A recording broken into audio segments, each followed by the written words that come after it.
On behalf of the ownership group, I am pleased to announce that Andy MacPhail has agreed to become the president of the Phillies at the conclusion of the 2015 season.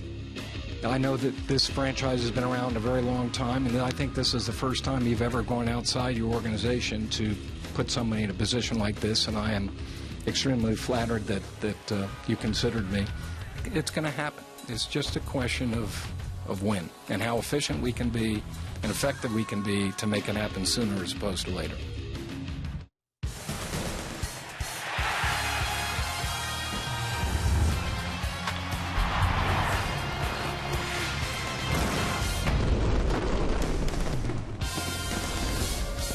Well, it certainly has been a busy day around Citizens Bank Park today. Earlier this afternoon, Andy MacPhail was named the president of the Philadelphia Phillies, effective at the end of this season. For the next several months, he will be a special assistant to Pat Gillick. He'll consume as much information as possible, and then once the season comes to a close, he'll assume the duties of president, not only for the 2016 season, but also beyond.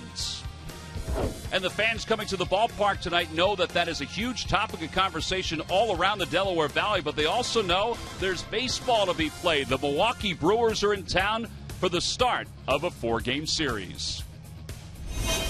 Hi, everybody. I'm Tom McCarthy. I'll be joined in just a little bit by Matt Stairs and a little later on by Greg Murphy. Well, this is obviously a big day here in Philadelphia. Andy MacPhail, and this was long awaited. Andy MacPhail has been named the president of the Philadelphia Phillies effective at the end of this year. And today he was introduced to the members of the Philadelphia media and also a large number of Philadelphia Philly front office members. The process was long. The process was also thick. It was spearheaded by John Middleton, Jim Buck, and Pete Buck, owners of the Philadelphia Phillies. And as they told us earlier today, after the long process, they understood that they had found their man.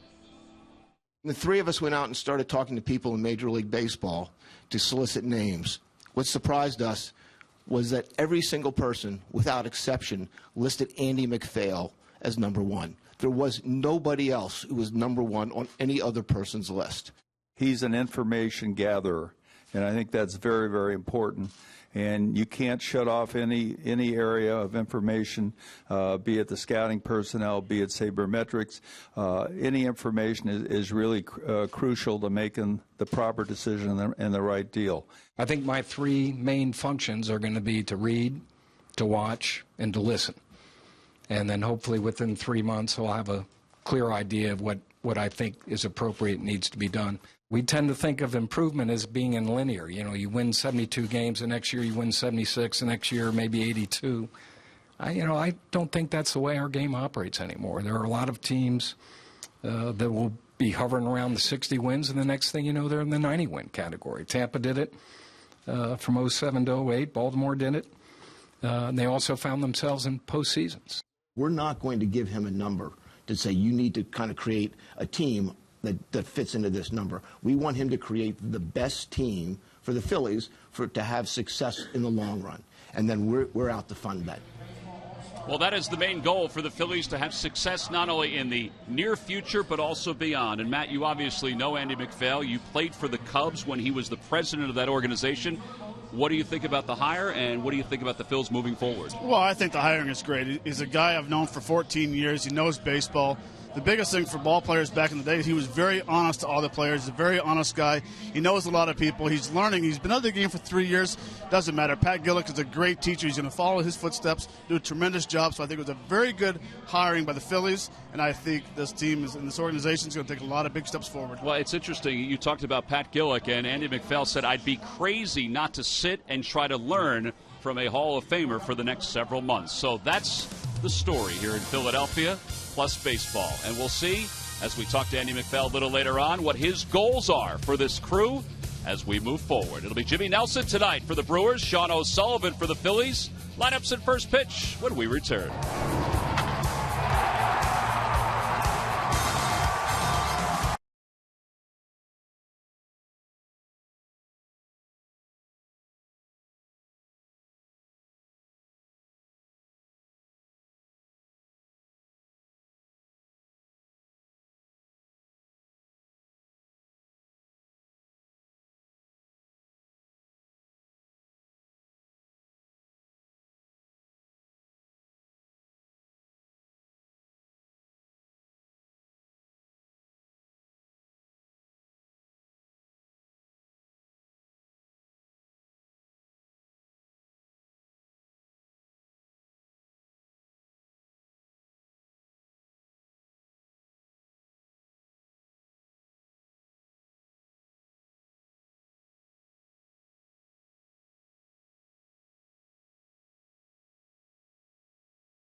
Milwaukee Brewers, game 1 of this 4-game series. Beautiful night for baseball. Gerardo Parra is ready to dig in. Sean O'Sullivan has finished up his warm-up tosses. And we've got baseball upon us after the Phils drop 2 of 3 to the Washington Nationals. They now get set to face these Brewers, who come in with a 29-48 record, 23 games off the pace in the National League Central. Brewers just finished up a series with the Minnesota Twins. Parra was 4 for 10 in that series. And he swings at the first pitch, and it's no balls and 1 strike. So O'Sullivan's numbers 1 and 5, a 5.34 earned run average. Has not won a game in his last 7 starts. However, the Phillies are 4 and 3 over that time.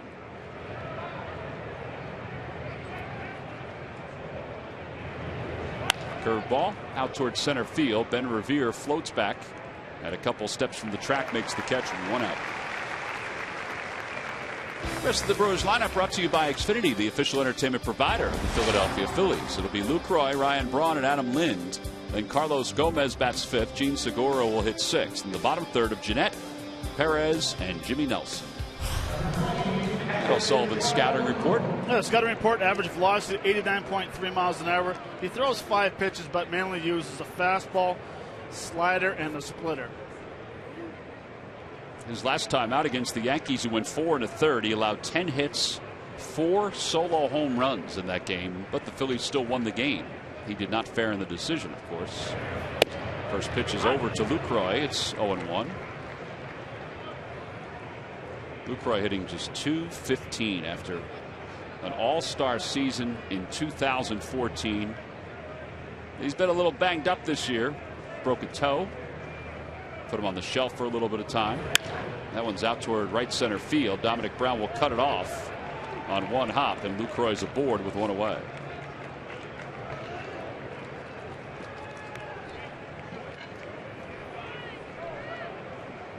Well, Nissan keys to the night's ball game. I know Tommy's been waiting all day. For me, the Phillies hitters have to be patient. First time through versus Nelson. They've never faced him before. See his arm slot, see how his ball's moving.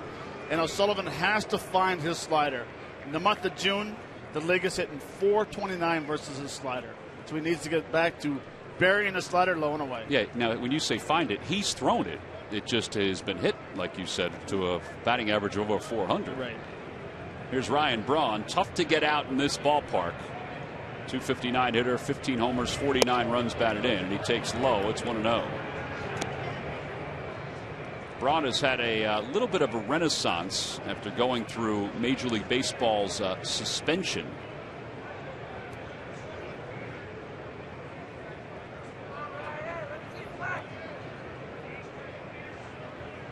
A 5-time All-Star. He finished up the series against the Twins with 4 hits and 7 at-bats. He also drove in 4 runs. Craig Counsell took over earlier this year for Ron Renicky. 44-year-old.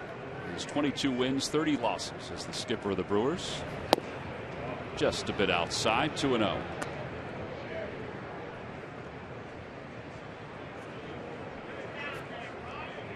Look at those numbers versus the Phillies. That's pretty darn good. But versus the Phillies here at Citizens Bank Park, a .407 batting average.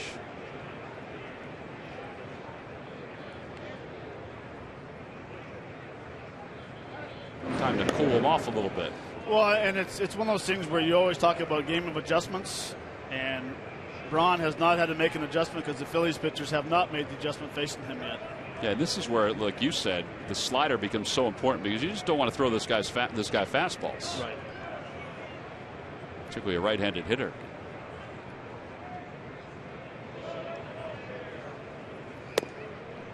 Well, there you go. That drops in for a strike. It's 2-1. That was the slider from Sean O'Sullivan.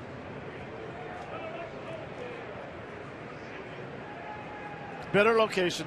Slider was down. I still like to see it a little bit further off the plate because the slider down the middle, doesn't matter if it's low or high, you can still drop the barrel to it. Swing and a miss. How about that one? Better curveball. That was more of a that was like, I mean, it still had the same velocity as the slider, had a little bigger break. In the good location, you can see Cameron wants the ball away. He almost got in between the curveball and a slider. And Matt, we call that a slurve. That's right. 2-2. Runner leads off first.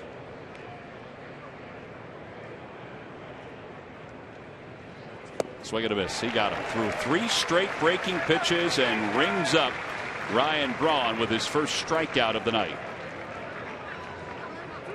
Once again, you can see very nice curveball right here. The bottom drops out of it. Cameron wants it down in the zone, and that's where he got it. So 2 outs, runner at first. During the 2015 season, Turkey Hill, the official ice cream in the Phillies, will contribute $100 for each Phillies victory and 5 cents for each carton of Phillies Grand Slam ice cream, sold to support the Phillies youth baseball and softball programs. That'll bring Adam Lynn to the plate, over from the Toronto Blue Jays organization. Acquired this offseason in a deal that sent Marco Estrada to Toronto with all his changeups, and it's 0-1. Lynn's had a solid year, .291 with 11 home runs. All 11 home runs, as you can see by that bottom note, have come against right-handed pitching.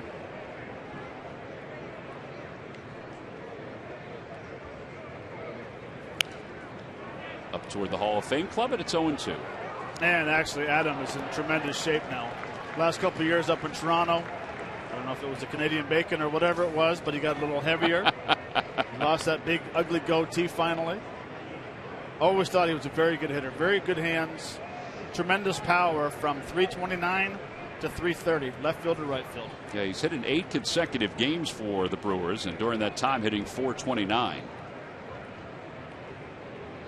Here's the 0-2 pitch. Upstairs, 1-2.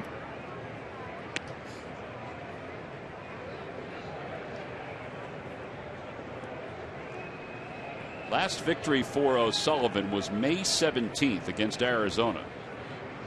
6 scoreless innings that day. Struck out 4. The Phillies won it 6-0. That one's hooked foul. All right, the race is on to try to find that baseball. Well, the guy going up the stairs is going to win because he's just taking his time. Oh no, I thought you meant that guy. Yeah, there was a guy going up the stairs, but that gentleman right there, he was going a more direct yet bumpy route.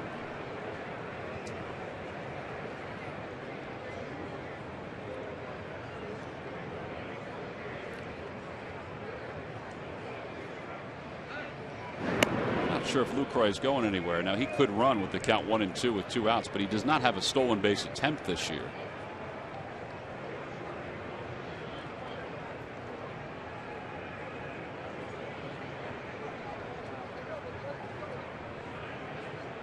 One ball, 2 strikes.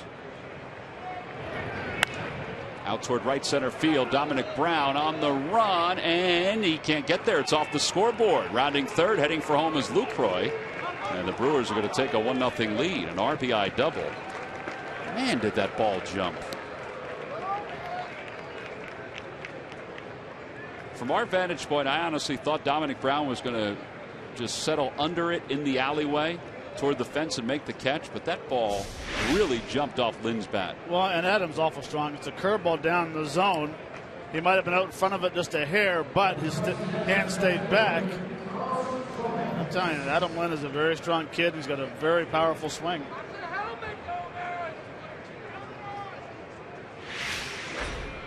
So the Brewers take a 1-0 lead here in the first. Carlos Gomez, the batter. Gomez has been battling hamstring and hip problems most of the year. They say he is healthy now. And a towering fly ball, shallow left field. Galvis says he has it. And the side is retired. So 15 pitches, but the Brewers take a 1-0 lead.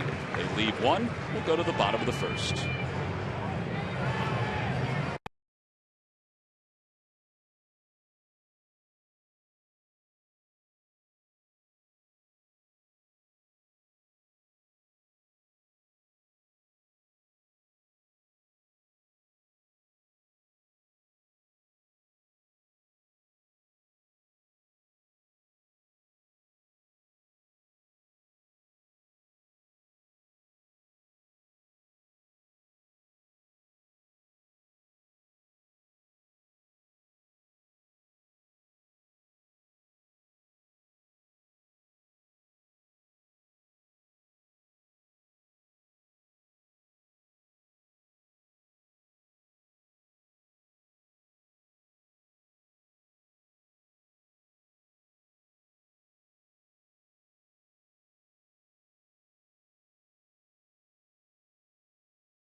provider of the Philadelphia Phillies. By Toyota. Where will Toyota take you? Visit buyatoyota.com to find out. Toyota, let's go places. By Citizens Bank. One deposit checking. Keeping things simple is helping you bank better. By Coca-Cola, the official soft drink of the Phillies. And by Independence Blue Cross. Live fearless. Learn more at IBX.com. Well, inside the Majestic Clubhouse store where you can purchase your favorite Philly product, your hat, your T-shirt, on a comfortable night for baseball. We'll take a look at the Phillies starting lineup. It's brought to you by Xfinity, the official entertainment provider of the Philadelphia Phillies. It'll be Revere in center field, followed by Cesar Hernandez and Maikel Franco. Ryan Howard bats cleanup. Dominic Brown hits fifth, and Cody Ashe sixth. The bottom third will feature Cameron Rupp catching, Freddie Galvis at shortstop, and Sean O'Sullivan on the mound, of course. And they'll face Jimmy Nelson, a 6'6", as Adam Morgan said. They called him Sasquatch when he was at the University of Alabama. 4-8 with a 4.34 ERA. Well, in the Sasquatch scouting report, got a very good fastball, averages around 93.5. Throws a slider change curve, changeup only about 1.3% of the time, and he uses a slider as his out pitch because the league is hitting 0.99 versus his slider. I got a quick scouting report from Adam about him. He said that everything he throws moves, and it moves down in the strike zone too. See the movement on that pitch toward the outer edge, and it's 1 ball and 1 strike to Revere. Benez is average at .289, 1 home run, 19 runs batted in. You see what he's done over his last 7 games. And there's the slider Matt was talking about, and it's 1-2.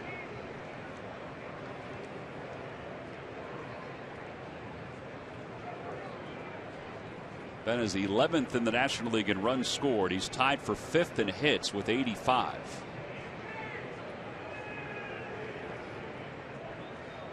One ball, 2 strikes. In the dirt, 2-2.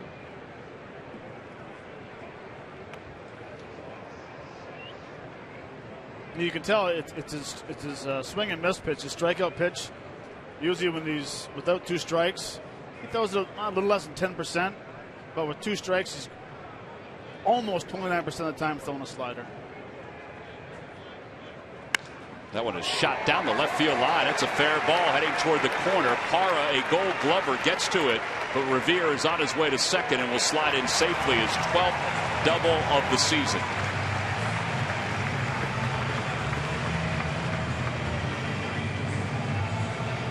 You surprised he threw him a fastball there?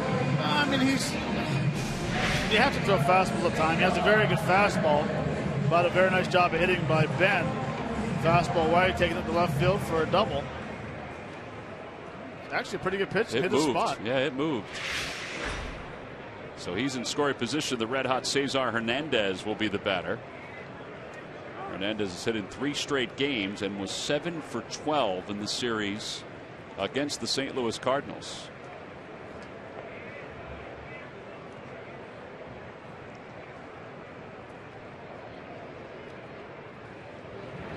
He bunts. That'll get Revere over to third. It might get Hernandez to first. It will. It's off the glove of Lind, and here comes Revere. Put the ball in play. You never know what's going to happen. The Phillies have just tied it up at 1. I think you got to give him a hit on that. And I think you give the error to allow the runner to score. Yeah, well, it's definitely going to be a base hit. The umpire signaled safe. I mean, one, he deadens it very nice off the end. It'll be quick. He's been running very well. He would have beat it. A lot tougher play right there for a left-hander. You're going to try to stay in there a little longer. For a right-hander at first base, you can actually go around the base runner, but for a left-hander, it's pretty hard to get in there. Well, Craig Counsell was talking about interference on the part of Cesar Hernandez. Now, this is a judgment call. You cannot review this. It's a judgment call between Mark Carlson and the first base umpire, Mike DeMuro. No, he's inside the white line. Yeah, so he reestablished his presence within the white line by, I think it's 2 steps, Matt, by rule, and he was a little more than 2. So they scored a single, bunt single, and an error charge to Lucroy to allow Revere to score. Now they're going to run tonight against Jimmy Nelson. At least you would think they are, just based on the numbers. Lucroy is a very good catch and throw receiver, but Nelson is slow to the plate. They have 10 stolen bases in 14 attempts against him. The league does.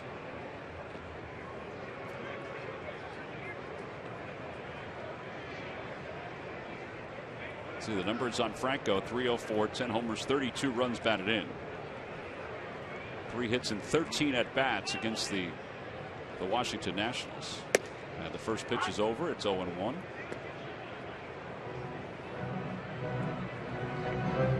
Lucky McDonald's Phillies home run jackpot contestant is Greg Lutz of Pottstown. Phillies hit a home run in today's ball game, and Greg will win $200. Shout out to the folks in Pottstown. They play the McDonald's home run jackpot. It seems like more than most people. There goes Hernandez. The pitch is low. The throw to second, not in time. And Hernandez, his 7th stolen base of the year, and it's his 4th in the last couple of days. Juan Samuel pulled no punches today. He said, "We're going to run." And he said, Cesar, if he gets on, he's going to run. Well, and that's good. They've done a great job studying pitchers. Got a tremendous jump. Very easy, no chance right there. And that's nice to see. If you're going to play small ball, be aggressive on the base paths. There may be times tonight that they even run the third. No balls, 2 strikes to Franco. In the dirt, blocked by Lucroy, 1-2.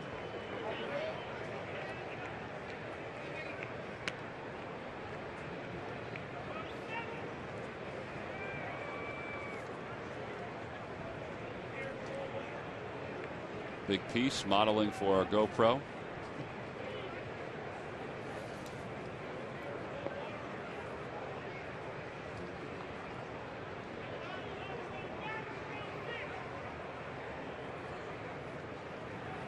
Off the glove of Lucroy, over to third goes Hernandez. Honestly, would have to see that again. I don't know if it was in the dirt or if it just went off the glove of Lucroy. He only has 1 pass ball this year. I'm thinking he has 2 right there. It's a curveball. It did bounce. He just went after it the wrong way. Yeah, tried to catch it on the short hop.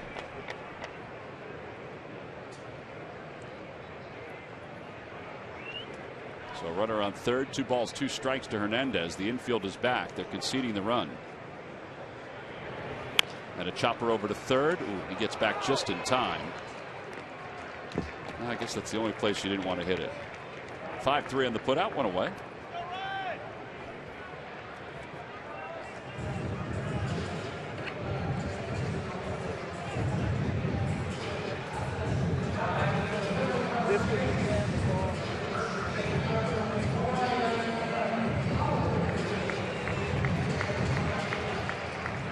Here's Ryan Howard, who has good numbers during his career power-wise against the Brewers. He only had 4 hits last year against them. Now they'll play the infield in, but they have 3 on the right side. You don't often see this kind of alignment with him. No, you don't. It's interesting to see that you're going to play the infield in, especially Ryan hits the ball very hard at times. And this is really going to beat the shit if you hit it hard on the ground. Checks his swing on a slider. It's 2-0.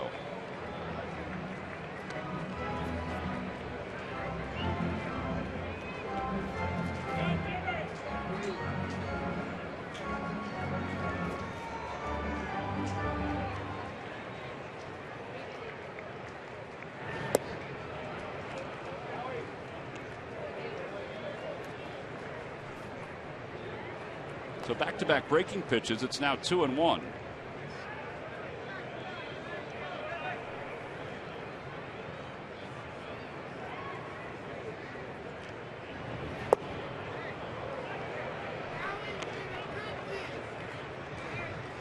So he's thrown 3 straight curveballs. Can't imagine he's going to throw anything else other than a breaking pitch here. You wouldn't think so unless he's trying to get him sleeping, looking the off-speed pitch. It's now 2-2. He throws another breaking ball, and it remains 2-2. So there's a difference of, what would you say, 4 miles an hour between curveball and slider? Yeah, his curveball average is right around 82, 83, and his slider is anywhere between 86 and 87.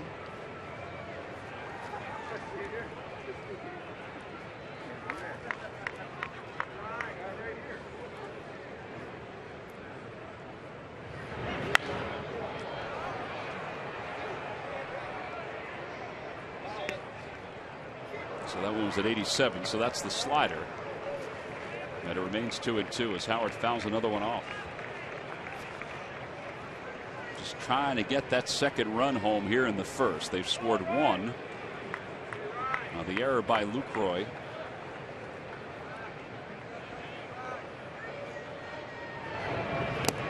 And he got him. Foul ball, or foul tip, I should say. Howard thought it hit the ground. And there are 2 outs. Well, that 7-pitch at bat results in the first strikeout for Nelson. And here's Dominic Brown.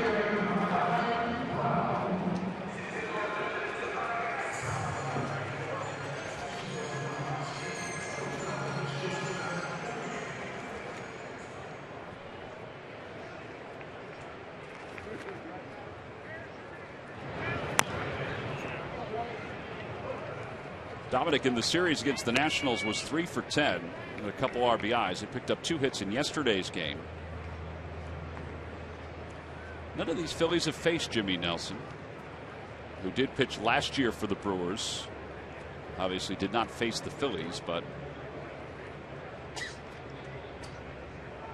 no balls, 1 strike. That's a balk, and the run will score. He slipped as he came into his motion, and Ben Revere will cross the plate. The Phillies lead it 2-1.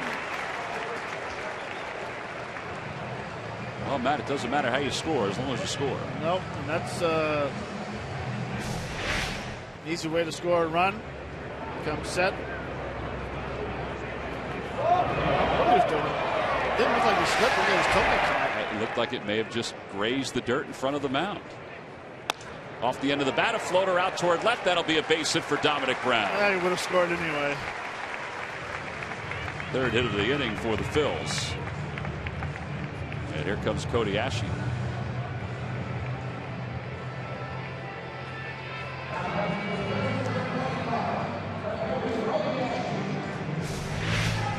It's a nice job by Dominic Brown, keeping the hands back, head down. Gets it off the end of the bat a little bit, but finishing through the zone, finishing high, being able to loop it out in left center. Let's see if he steals. Yeah, I wondered about that. You know, he stole 10 bags when he was down in AAA. He has not run yet up here in the big leagues, but they want him to. Cody had 4 hits this past weekend against the Nationals. Takes a strike. It's 0-1.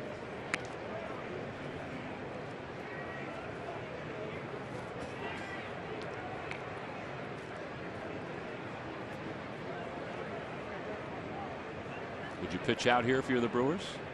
0-1? Yeah, I mean, you got nothing to lose. Well, they're going to throw over.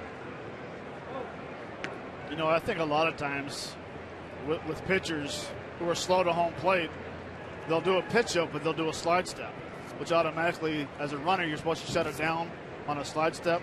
So if he goes through the high leg kick and does a pitch out, they might have an opportunity. Brown goes. Pitch is slapped toward left field. It's going to hang up there for Parra. And he makes the catch. Well, you love the aggressiveness of the Phillies here in the bottom of the first inning. They score 2 runs. And as we go to the second, they'll take a 2-1 lead. They leave 1 over at first.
Take place this Wednesday and Thursday following the games against the Milwaukee Brewers. Great seats are still available.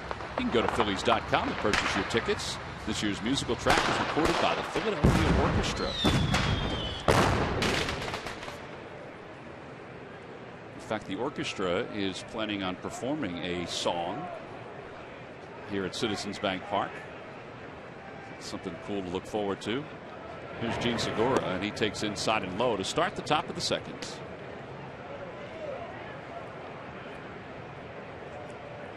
Segura was 2 for 11 in the series against the Twins. Overall, 259. That one's a fly ball to right field. Dominic Brown, a couple steps from the track, puts it away, 1 away. Well, Murph, Segura is one of those guys that, is kind of struggling this year power-wise. 3 home runs, only 6 doubles, and it's all part of an inconsistent Milwaukee Brewers team. Tom, you look at the bottom of that first inning, and that was pretty much a reflection of how the Milwaukee Brewers season has gone so far. They were 11 games under 500 when Ron Renicky was fired in early May, and Craig Counsell's taken over. It's gotten a little bit better since then, but take a look at the rankings just in the National League. It's been pretty much on both sides of the ball. Their team average, 238. That's 14th in the National League. Runs per game, 11th with 3.7 runs. Now, they do have some pop. Ryan Braun, of course, adds some pop. They've hit 68 home runs. But on base percentage, dead last in the National League, and ERA for the team not that great as well. So you put that all together, and it has been a struggle so far for the Milwaukee Brewers. And we saw a little bit of that in the bottom of the first. Not making the routine plays and making mistakes in big parts of ball games have cost them this year. Well, Scooter Gennett is able to get one with eyes that goes under the glove of Howard and just past Hernandez, so he's aboard. Yeah, this is a team that last year traded for Gerardo Parra for their stretch run. They fired their manager after going 7-18 to start this year. I don't know. You look at the lineup, Matt. I don't know if you think the same thing, Murph. If you think the same thing, I mean, they've got some pop in this lineup. They have some pop, and they have some big names in there. I mean, Adam Lynn's having a good year. Braun, he's having a solid year. Ramirez is on the DL right now, but. Jonathan Lucroy, who had such a good season a year ago, was injured early in this year, and hasn't really gotten on track yet as well. So, you look at that lineup, and we said it in the office when you guys were filling out your lineup cards. It looks like a pretty good lineup. It looks like one that can put some runs on the board. It just hasn't happened so far this year. Well, here is Hernan Perez, who's batting for the Brewers, playing third base instead of Aramis Ramirez. It's no balls and 1 strike. Perez hitting .333 since the Brewers picked him up. He was with the Detroit Tigers and was hitting .061 with the Tigers, waived by Detroit. And he's done a pretty good job with 14 hits for Milwaukee.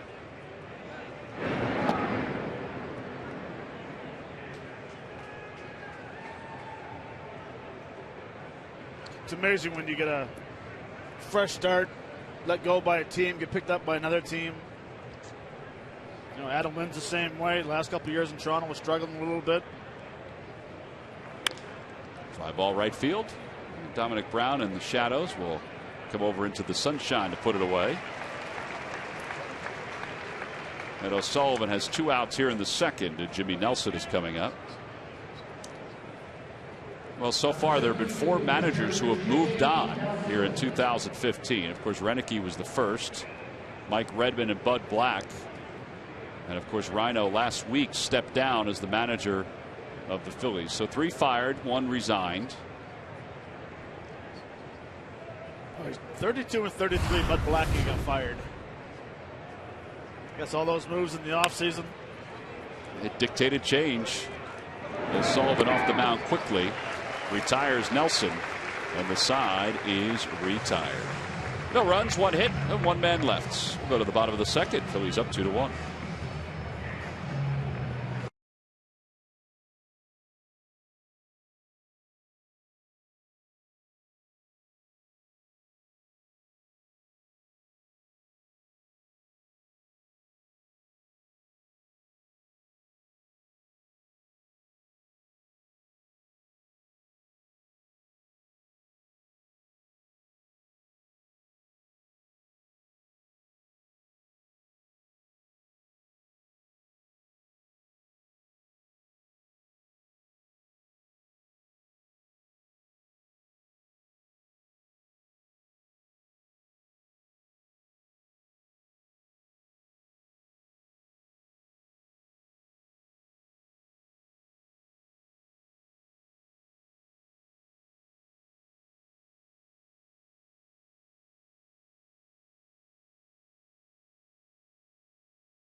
introduced.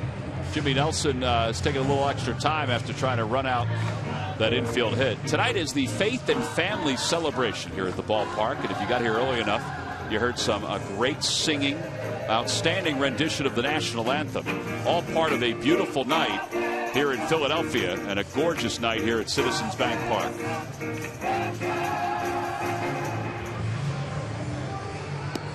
Well, Jimmy Nelson is warming up out on the mound. Earlier today, as we mentioned before, the Phillies introduced Andy MacPhail as their new president, as effective at the end of this year.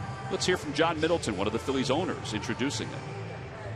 The three of us went out and started talking to people in Major League Baseball to solicit names. What surprised us was that every single person, without exception, listed Andy MacPhail as number one. There was nobody else who was number one on any other person's list.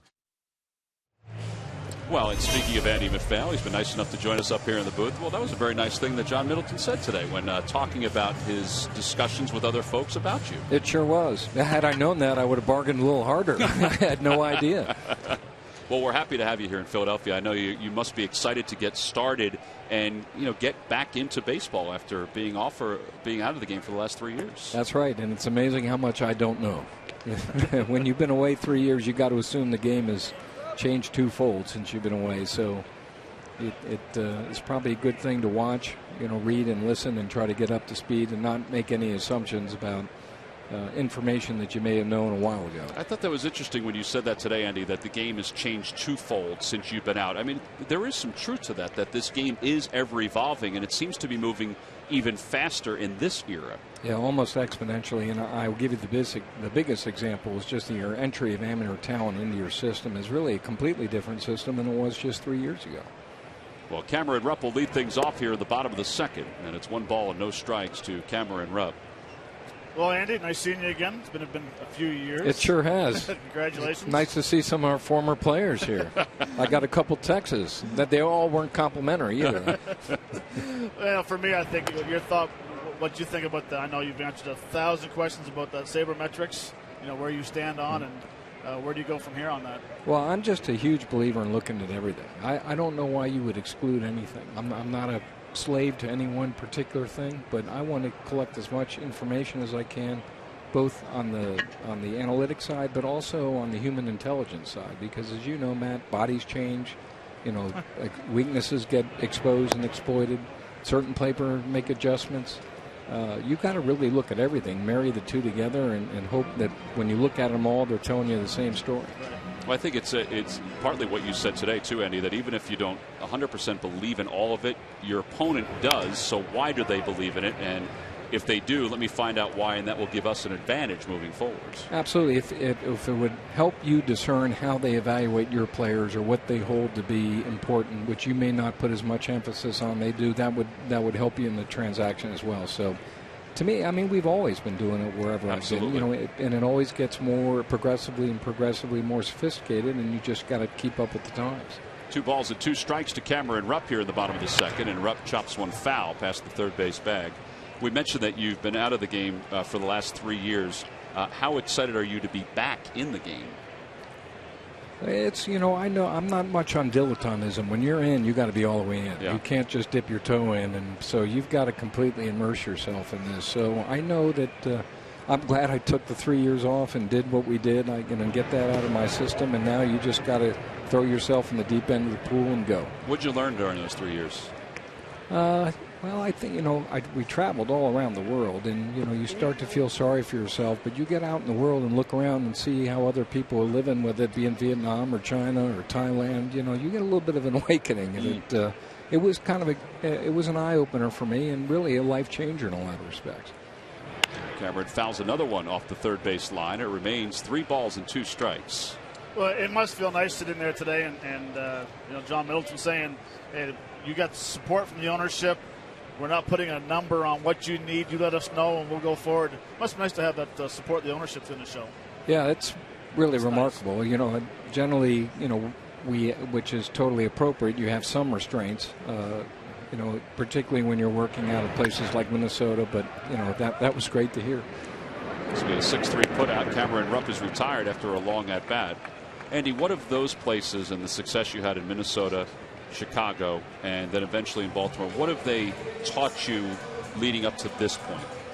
Well, I think you continue to evolve. I mean, most people don't really know what to make of my time in Chicago. They're used to evaluating you as a general manager, where it's an easier thing to do, the trades and the wins and losses.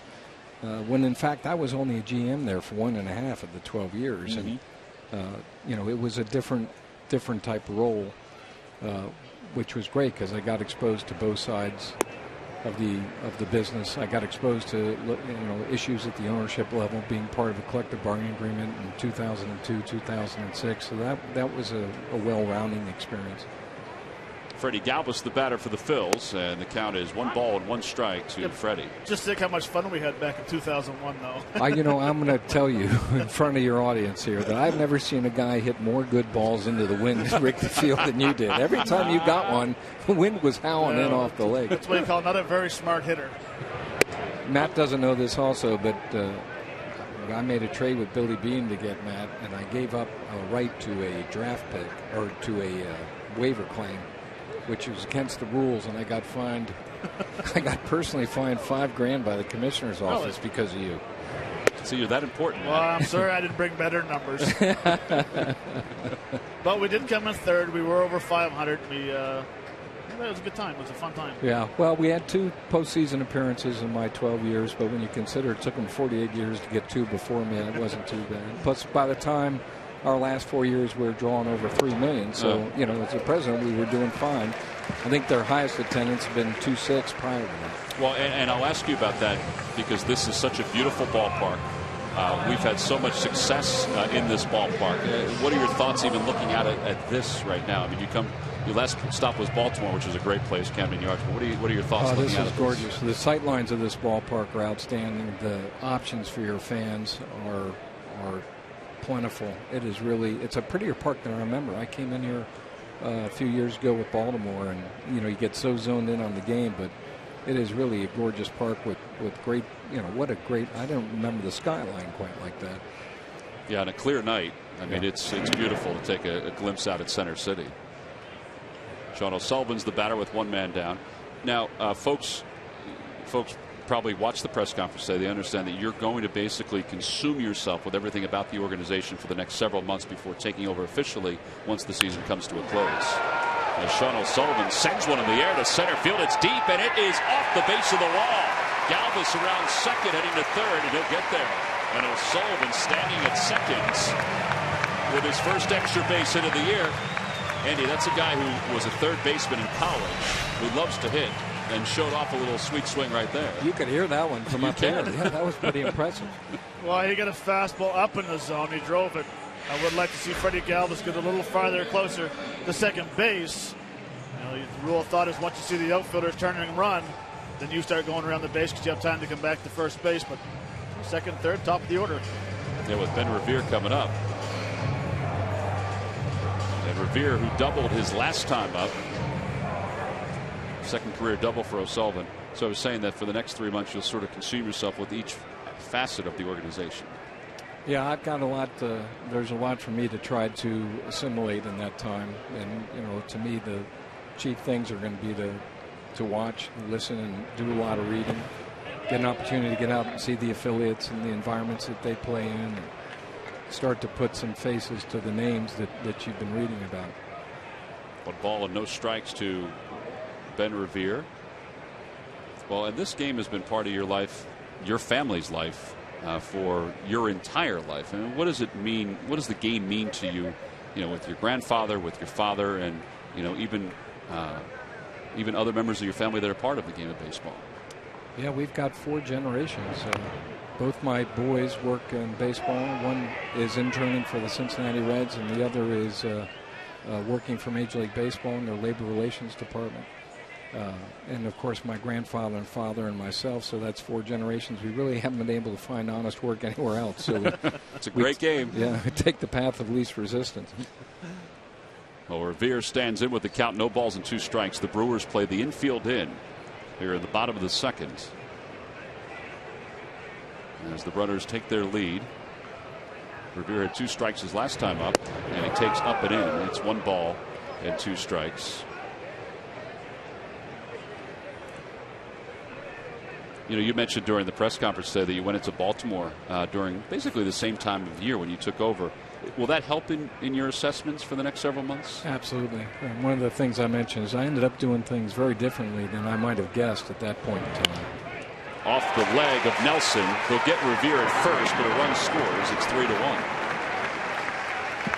What were some of the things that were a little different when you were down in Baltimore? Well, I never dreamed that I was going to end up trading our best pitcher in that offseason. That certainly wasn't part of the mind going, the state of mind going in.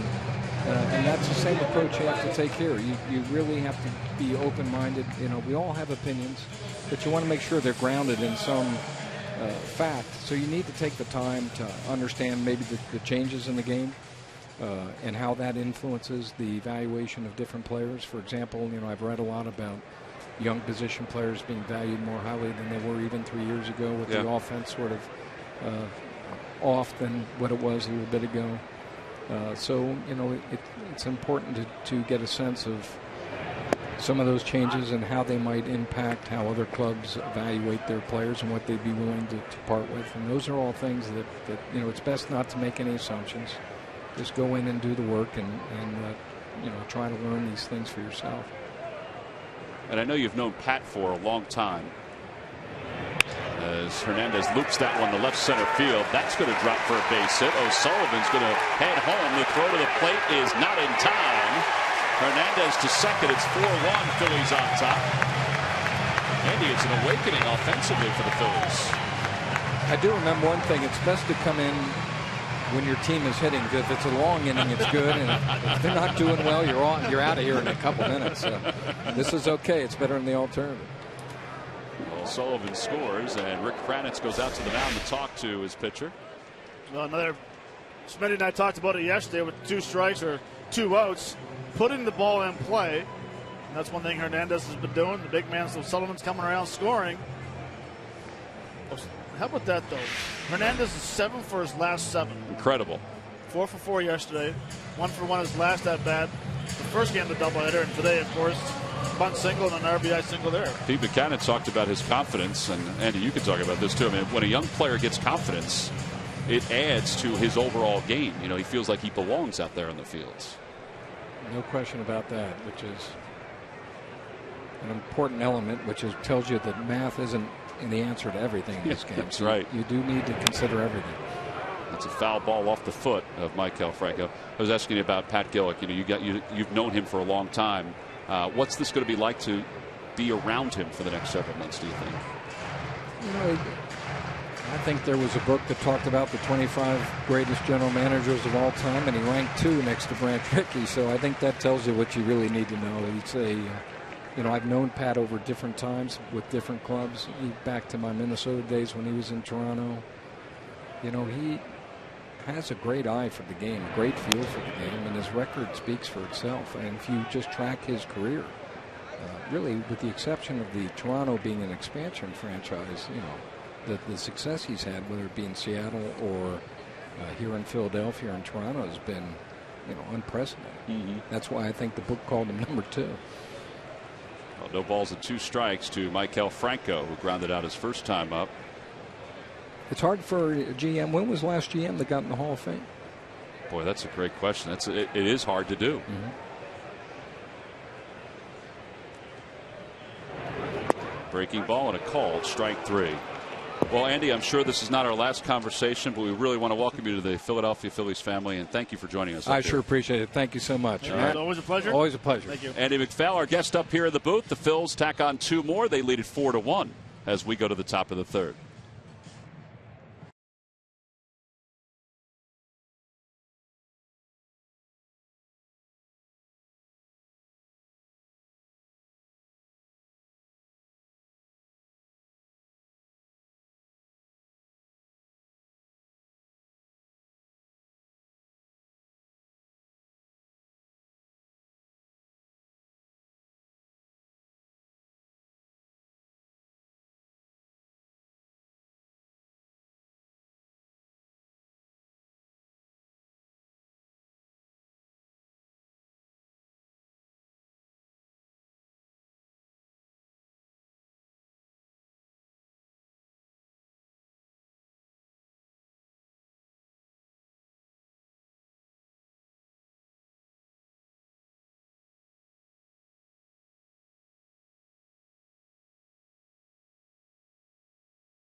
Phillies.com. Go to the fans section for all the information, and please submit your answer on the subject line.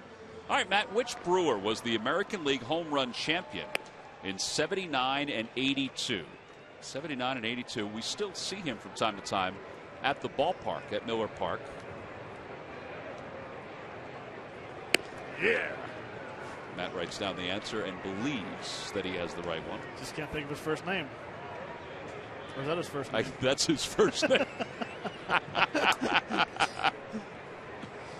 Oh, yeah.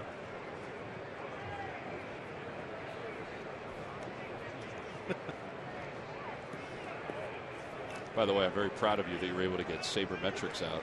I was You've been nervous. working on it. It was really good. Well, it didn't help for the whole day. I've been asking, okay, what's that called again? What were you telling me? I was saying lightsaber.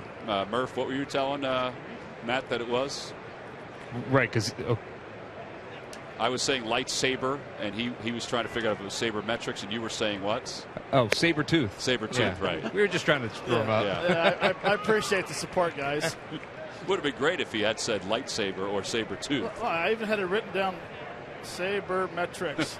Folks at home need to understand just how nervous Matt was about saying that word. And you nailed it. You nailed it. I knew you would. Thank you. Gerardo Parra hits one behind second base. I don't know. I think he was put at ease, though, Murph, when Andy explained to him that he cost him an extra $5,000. Is that what it was? Yeah. I think you need to write him a check. That would be appropriate. I don't think so. Or write me a one. That's fine. Here's Jonathan Lucroy with one away. Lucroy singled to right his first time up and came around to score. Sean O'Sullivan's probably feeling like he's back in an American Legion game. Hitting doubles, scoring from second. Yep. Kicking up a dust storm at home plate. Breaking ball, and it's low, 1-0.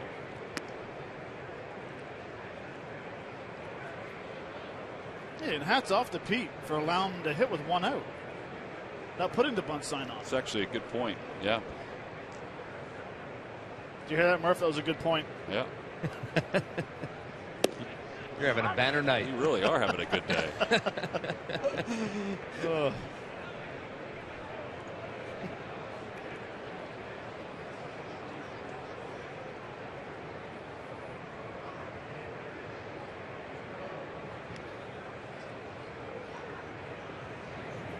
There's a strike, and it's 1-2. Lucroy, just like Ryan Braun, has been excellent in 11 career games in Philadelphia. He's hitting .475. That includes the base hit that he had here tonight against Sean O'Sullivan.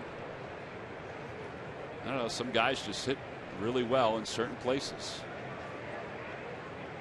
1 ball, 2 strikes to Lucroy. Inside, 2-2.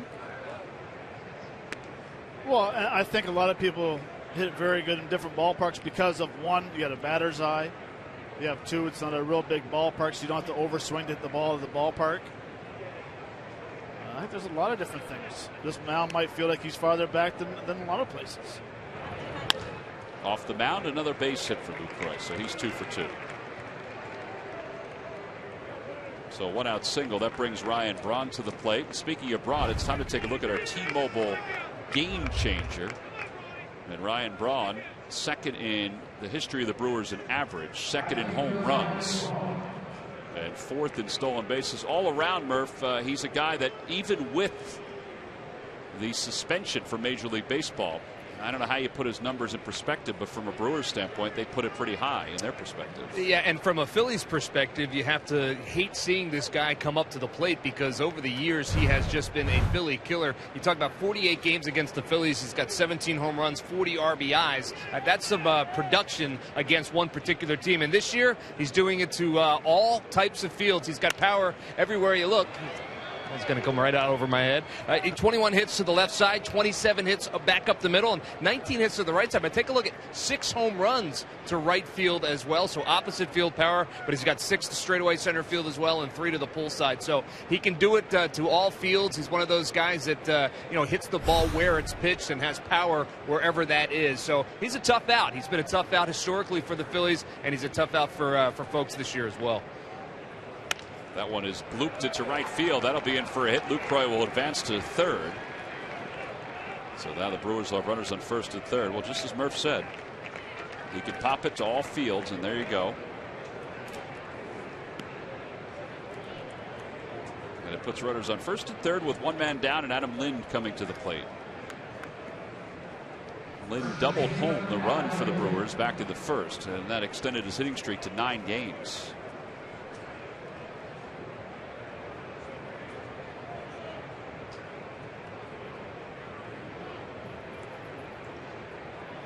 And one thing on Braun, I think the reason why he drives the ball so well to right field and to center field is he stands so far off the plate, he kind of dives.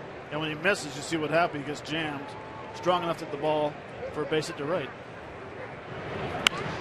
Yeah, without really thinking about this, I could be way off, but I don't think anybody dives the way he dives. No, Escobar. That's true. From Walt Nationals. Crouched over a little bit more.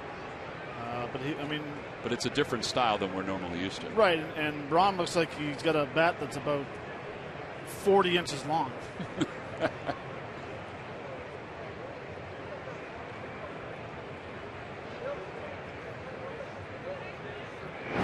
Quick toss over to first, and Braun is back.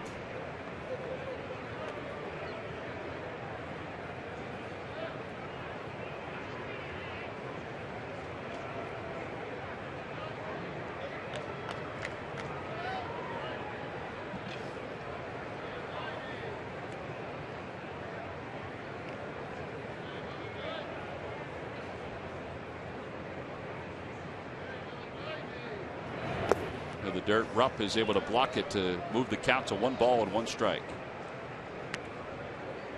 Tonight's game is also available in Spanish. Just use the SAP button on your television or change the language through the menu on your cable box.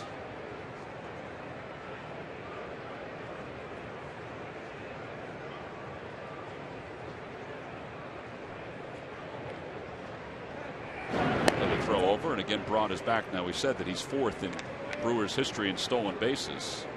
He has 9 steals this year. He's been caught once.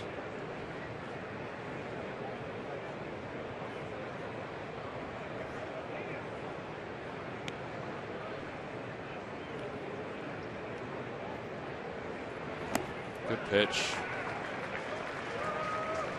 It's the changeup, which is acting like a split finger almost, that you talked about the other day, Matt.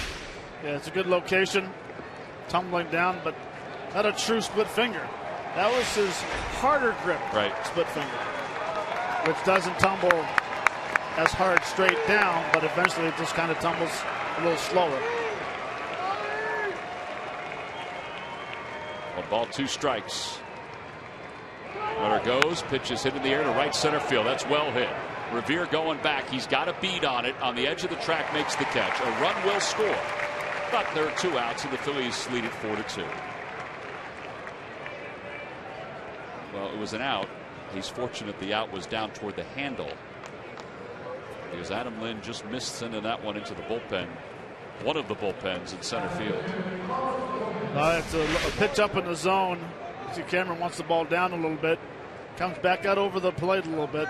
But you can see, oh, that's a circle. Just get in on him a little bit.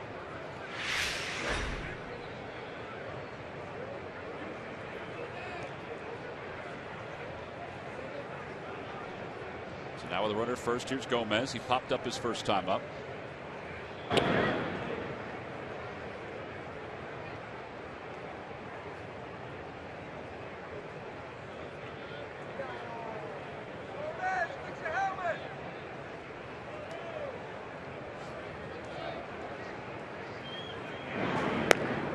Yesterday in the game against the Twins, Carlos Gomez, who has been battling a sore hip, answered questions about how that hip felt before the game when he was taking ground balls at shortstop and was diving all over the place.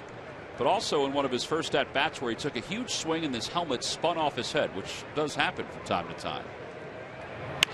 That one's pulled towards shortstop.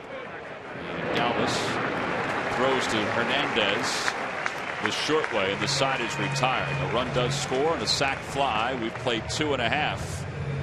Well, maybe it's time for another visit. Those were pretty good yesterday.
To you by Jefferson, where health is all we do. Call 1-800-JEFF now or visit jefferson.edu. And by your Delaware Valley Honda dealers. Hurry to your local Del Valle Honda dealer or visit DelValleHondaDealers.com today. Well, if you want a hat, we've got hats at the Majestic Clubhouse store. In fact, we got zillions of hats. Different colors, different styles. Ryan Howard leads it off here in the bottom of the third. Swing and a miss. It's 0-1. Howard, his first time up, struck out.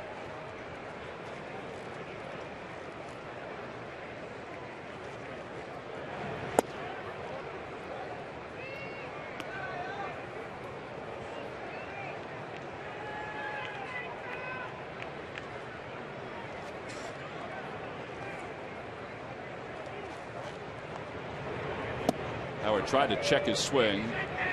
No appeal. Now they will. And no swing. This is the third base umpire, Trip Gibson.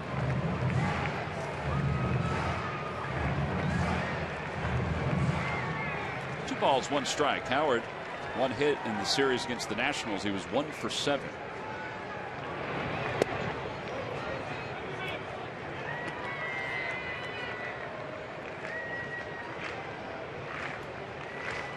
It's amazing, the scouting reports from different organizations.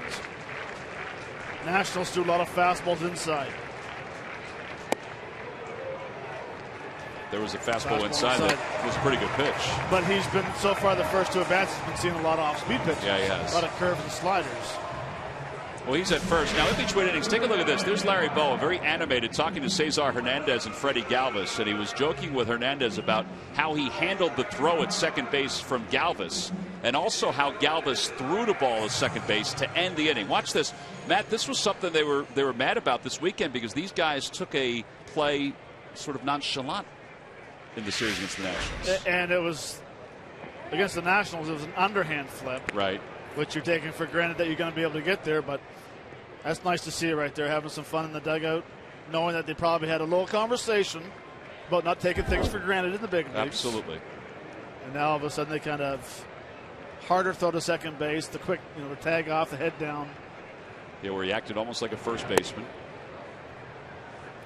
They worked on that even today. They worked on a lot of things today. They worked on outfield play, which is the norm. I mean, Ryan Sandberg implemented a lot of those drills before batting practice, and it was a big part of the Phillies' day, every day, doing something, and they've carried that over. A chopper right side,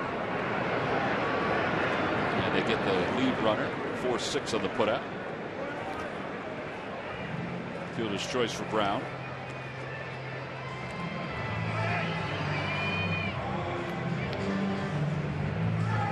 And Cody Ashley's coming up.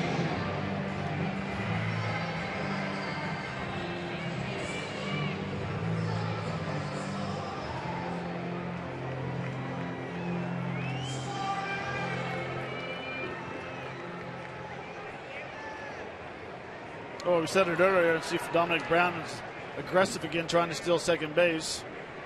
He tried last time when he was at first, but Cody lined out to left. There he goes. Oh, man, look out. That hit somebody right in the hand. He tried to catch it. Man, that hand is going to sting. Yeah, that hurts. The guy's... Don't give me a high five. The guy in front of him smartly ducks because that ball was coming in hot, and then the gentleman with his hand up tried to catch it.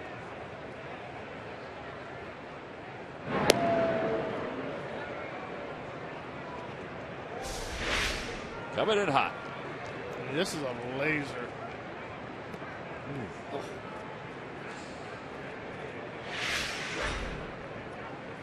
He's going to eat some ice. It's a cold Budweiser.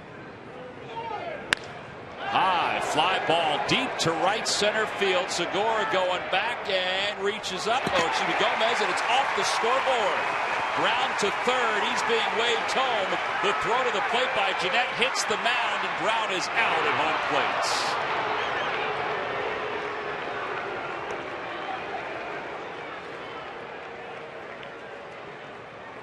It's a double for Ashe.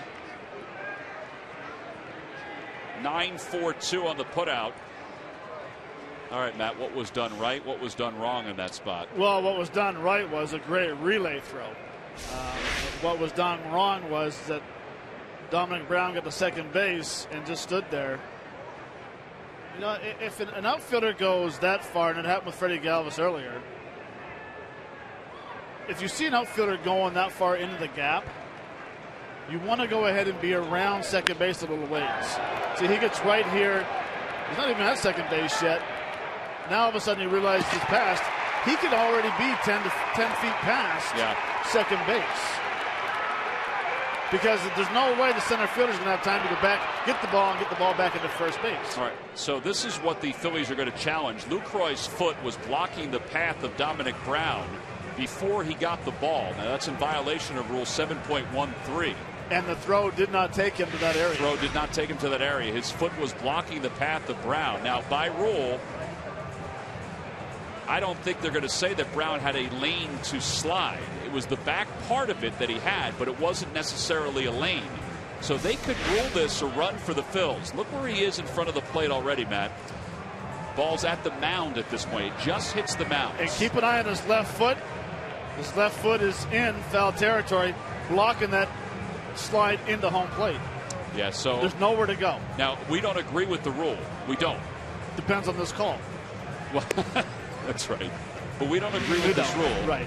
But that seems to be a violation of Rule 7.13, implemented last year, enhanced this year. Mark Carlson is to your left. So let's see what they say. See, I don't get it then. Well, we'll get an explanation. I mean, he was out. The call is confirmed. So that means there's clear evidence that he was not blocking the plate. Now, there are two umpire crews that are up in New York that are evaluating this. But I don't understand where he's... I guess they're saying he had the backside. I don't know. He does slide around him. Now, we've had a play earlier this year. Like, to me, that throw was there long before Brown started to slide. So we'll get an explanation from Major League Baseball. Again, it's an ambiguous rule. Right, and don't forget, though, the catcher has the runner has the right to plow over the catcher still. If he has the ball. Right, if he has the ball in that situation, if you want to go ahead and steamroll the catcher, you're still allowed to. Collisions aren't taken out of the game completely. Yeah, and again, he was out by a mile. Right. But as far as we understand the rule, and you try to be objective in these things, but I have to admit that it does vary from crew to crew. Now, it's not this umpiring crew. There are two crews that are up in New York. In fact, one of the crews is Ron Culpa's crew. They were with the Indians game yesterday. Mark Carlson just put the headphones on with Mike DeMuro, and they just listened to what they decided up in New York.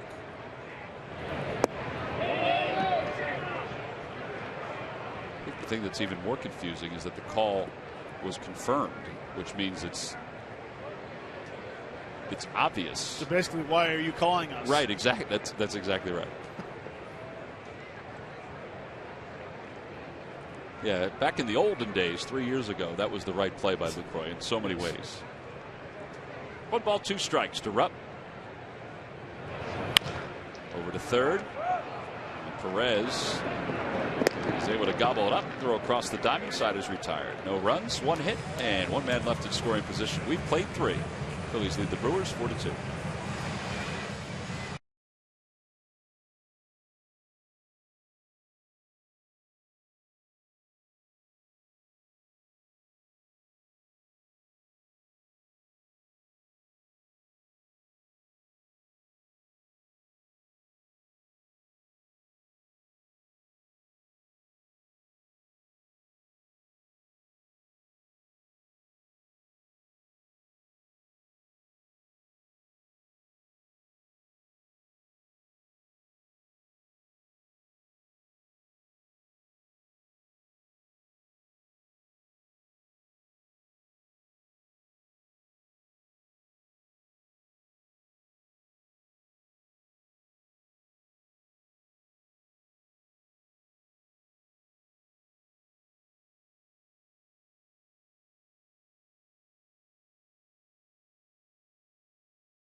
Is WB Mason, providing amazingly low prices on kitchen disposables, consumables, smallwares, and so much more. From your new restaurant partner, who but WB Mason. 4-2 Brewers. Phillies lead the Brewers. Dominic Brown thrown out at the plate.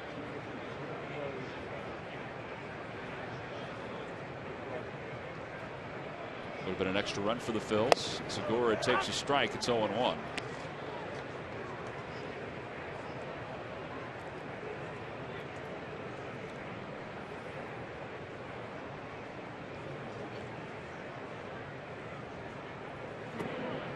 We just had an unofficial staff meeting up here in the TV booth. Scott Fransky came in. He basically was saying the same thing. He goes, that's a violation of 7.13, which, as far as we understand it, it is. Not that we agree with it, but they decided it wasn't. And that was indeed what the Phillies were challenging in that case. Right. It's simple. You take 7.13. Throw it in the river. Don't worry about it. Let's go back to old. Yeah, whatever. It's going to eventually go over there. But if you just get back to the old-time baseball, I can understand the speeding the games up, the instant replay. Take that play out because apparently not everyone's going to be consistent with the call. Yeah. Segura is thrown out by Freddie Galvis. One away. He was moving up the line.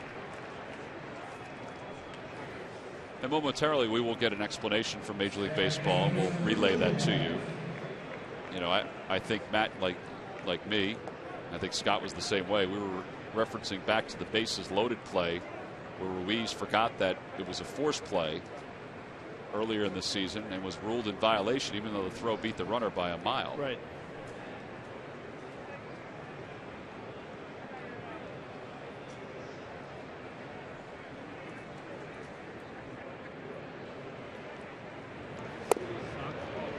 I wonder if it has anything to do with where the throw's coming, if it's coming from the left side or the right side.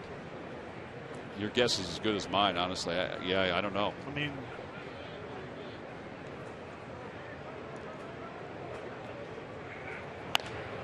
Jeanette hits one skyward to left. He wasn't that pleased about it. And there are 2 outs.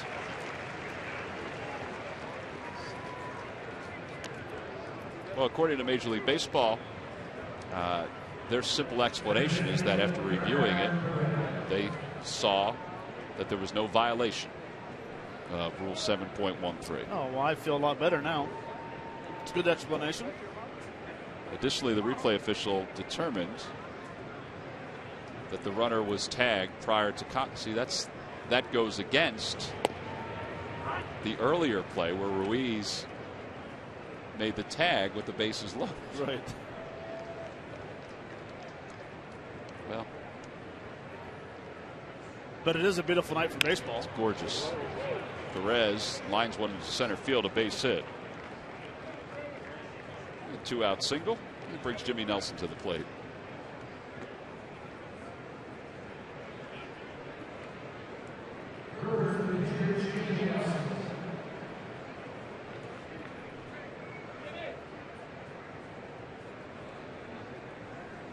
Nelson tapped one just to the left of the mound his first time up.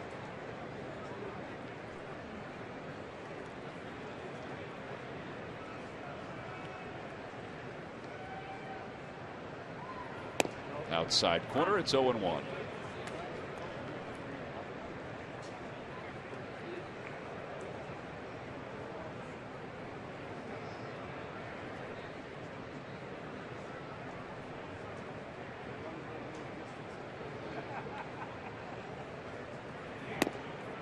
Nearly the same spot, just a bit farther away, and it's 1 ball, 1 strike.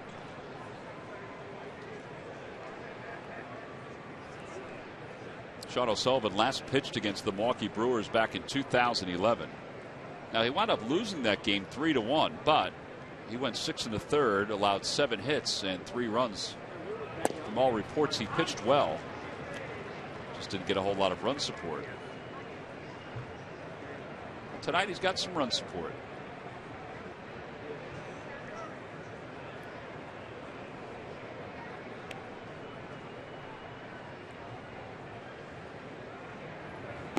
Check swing. Did he go? No. Toyota Major League Scoreboard. Texas and Baltimore are in the top of the 4th inning. The Rangers lead it 4-0. Mitch Moreland has 2 home runs, 2 homers in his first 2 at-bats. That's the way to start a game. And he hits the ball a mile.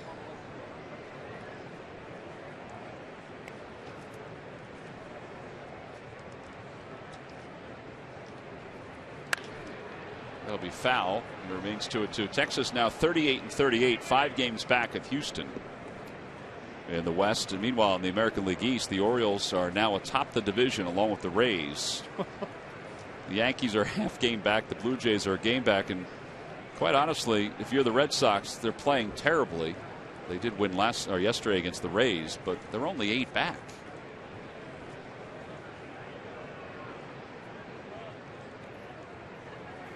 And a call, strike 3. A fastball right down the middle. Second strikeout for Sean O'Sullivan. No runs, 1 hit, and 1 man left. We'll go to the bottom of the 4th inning with the Brewers trailing the Phillies by 2.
You buy McDonald's. Double the love it at McDonald's with a double cheeseburger and small fry. Just $2.50. McDonald's. I'm loving it.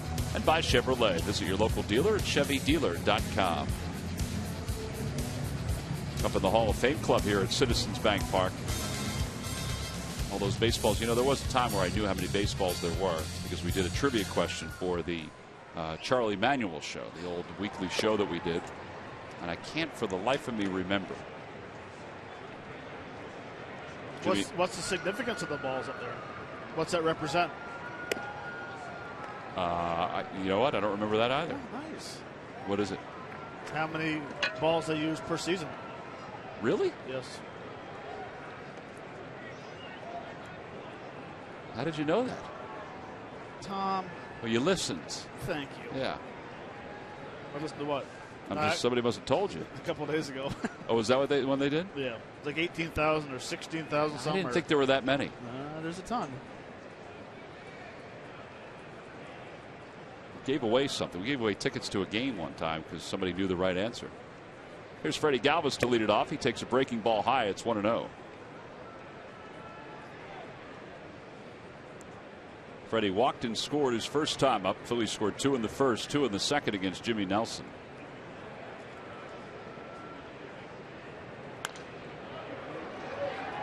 Adam Morgan was saying today that when Nelson was at the University of Alabama, he was his teammate for 2 years.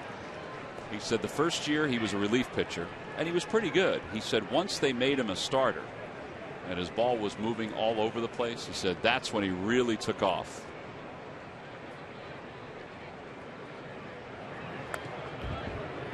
He was a second-round pick out of Alabama by the Brewers. In high school, he was a 39th round pick. So he certainly upped his draft standing by becoming a Crimson Tide.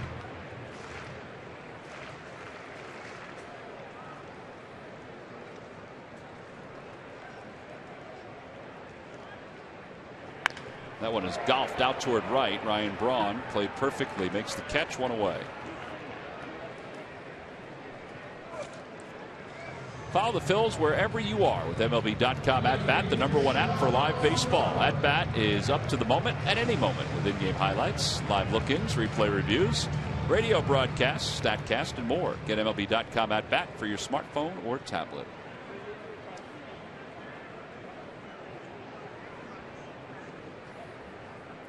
O'Sullivan doubled and scored his first time up. Takes a breaking ball. It's inside, 1-0.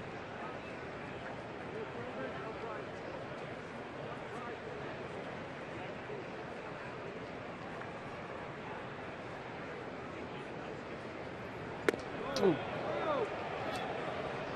That was another breaking ball that just didn't break.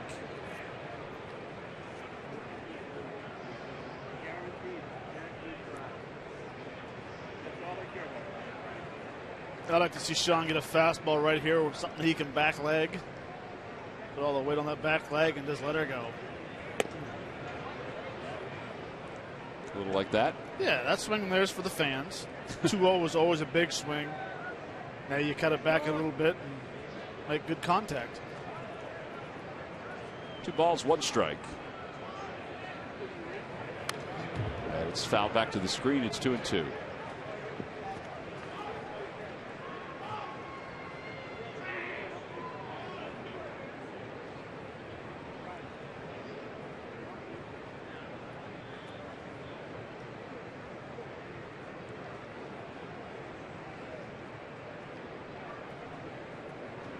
Swing and a miss. He waves at a slider, and there are 2 outs here in the 4th inning.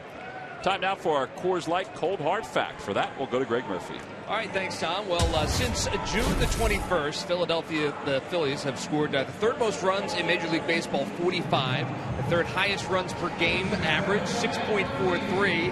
That's 3rd as well in Major League Baseball. They're batting .296. That's 3rd best in the National League. They also had 76 hits. That's 3rd best in Major League Baseball. And they also, guys, have double-digit hits totals in 5 of their last 9 games. I don't know where that ranks, but if I had to bet, somewhere 3rd. Around the 3rd in Major League Baseball, I'm thinking. So been a pretty good stretch since Father's Day, June 21st, for the Phils and their offense. And a lot of it has to do with the guy that's at the plate, the guy that's in the on-deck circle. I mean, both those guys have really put together some good games. Obviously, Maikel Franco doesn't hurt at all. Yeah, the top of the lineup really has been very productive in the past week and a half. To the right side, a chopper out towards Scooter Gennett. And it's a 1-2-3 4th inning for Jimmy Nelson. Phillies go down in order. We've completed our first 4. On to the 5th inning here in Philadelphia.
answer. All right, Matt, here we go. Which Brewer was the American League home run champion in '79 and 1982? Well, my guess is Gorman Thomas. Gorman Thomas is correct. Log back on to Phillies.com to find out if you're the winner of a Phillies prize pack. Gorman Thomas finished his his Major League career with 268 home runs. Tied with Brooks Robinson and Joe Morgan for 180th on the all-time list. If you had stuck around, Matt, a little longer, as that one is lined out to right center field by Parra, and it's going to go to the scoreboard. Ben Revere will get to it, and Parra will pull into second with a leadoff double. Matt, if you had stuck around long enough, you could have been tied for 180th as well.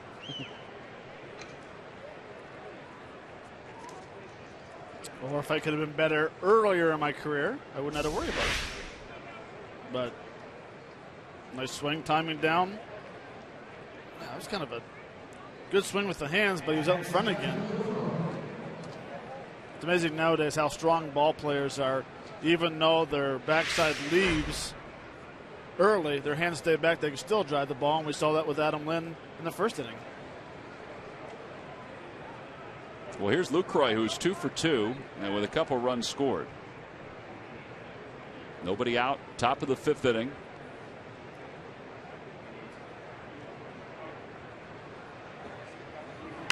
That one's hit sharply to second. The runner will get to third, and they get the out, so 4-3 on the putout, 1 away.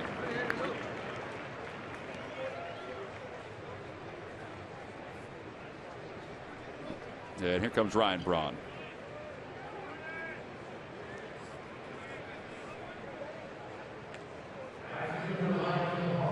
That's what you call playing the game the right way.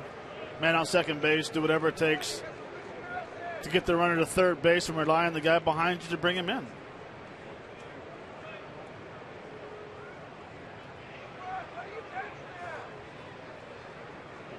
Well, you got a 2-run lead. How you pitch Ryan Braun here, Matt? Keep him in the ballpark. I mean, he's a contact hitter. And if you can get an out on a ground ball, so be it. Make it a 4-3 game. He did strike him out his first time up, and he singled his last time up. He struck him out his first time at bat. I mean, if he feels like he can back up with these curveballs again like he did the first at bat and strike him out, but you know, a little later in the game, if you make a mistake and leave the ball up in the zone, it's going to be a tie ball game. Go fastball away, just let him hit the ball on the ground. They threw a breaking ball that nearly backed up over the plate. 1 ball, 1 strike. Phillies fans, next time you're looking for great seats, get to StubHub, where there are no surprise fees at checkout. That's right, StubHub. The price you see is the price you pay. StubHub, the official fan-to-fan ticket marketplace of Phillies.com. I loved when a pitcher threw me curveballs with the man on third base with less than 2 out. I thought it was the easiest ball to hit in the air for a sac fly.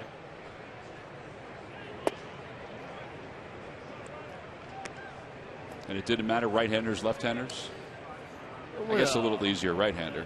Well, I mean, if a left-hander threw a left-hander curveball with a man on third base, he's not very smart. Should be a good 2-seamer inside, but you had, I mean, really, though, a few years ago, that's all they threw left-handers was curveball, fastball.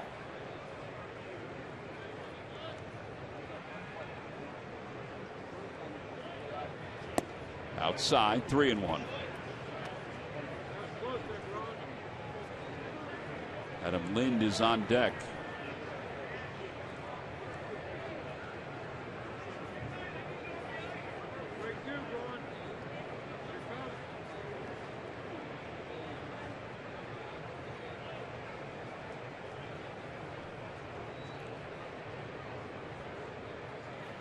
And a line drive base hit it to right field. That'll get a run home. It's a 4-3 ball game. Brown will backhand. Braun's on his way to second. The throw by Brown is off the glove of Freddie Galvis.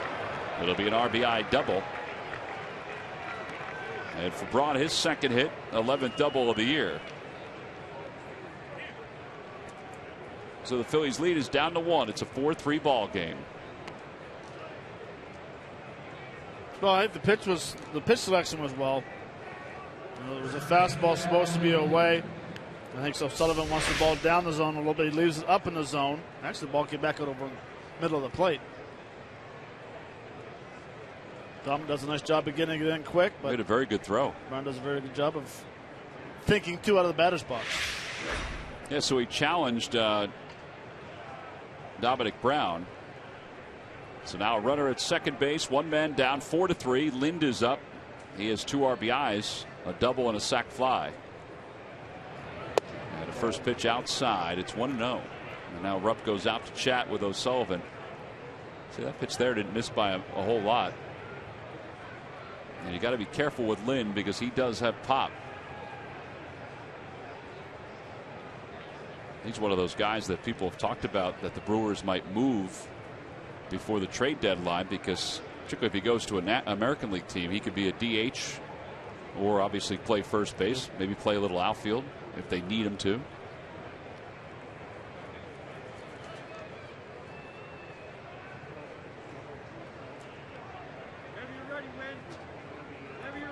Adam plays a pretty good first base. He actually is about an average outfielder as well. He's got an average arm. He's a better left fielder than right fielder. But what he gets paid for is what he has in his hands right now, is to hit. Outside, 2-0.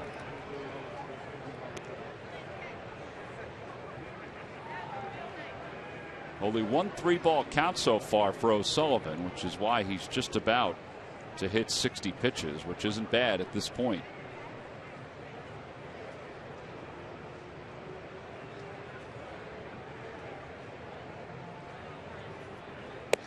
On the outside corner, 2-1.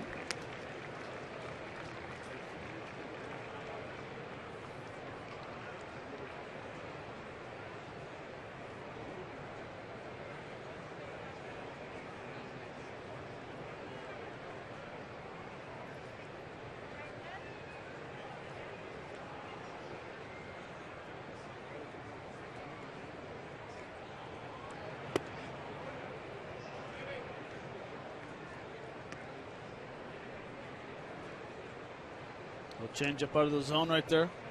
Haven't seen very many change up split fingers tonight from O'Sullivan.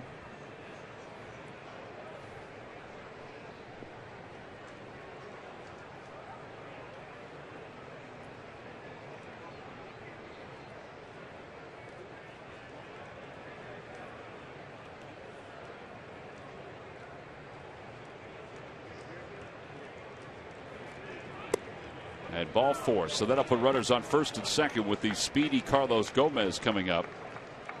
Gomez has popped out. He's also hit into a fielder's choice. All right, this is that play we were talking about where Ruiz had forgotten that the bases were loaded. It was a force play. He grabs the ball and applies the tag, and they say he's in violation of Rule 7.13. Here's Dominic Brown. Now, Ruiz was a little bit farther inside, down toward the bottom of the plate, whereas Lucroy, I guess, gave the back of the plate according to Major League Baseball. Boy, I think they're awfully close, honestly. I think by rule both were violations. I agree with you, Tom. Check swing by Gomez. He went around. It's 0-1. But again, you have 2 crews that are up in New York. They're different crews, so their interpretation is different. Here's tonight. See where Lucroy's foot is. Throw arrives as Dominic Brown begins his slide. And that's the game earlier that we're referencing where Ruiz was straddling the plate a little bit more. Fly ball, center field. Then Revere is under it. Braun is tagging. Revere makes the catch. Braun's heading to third. The throw goes to second. And there are 2 outs with runners on first and third.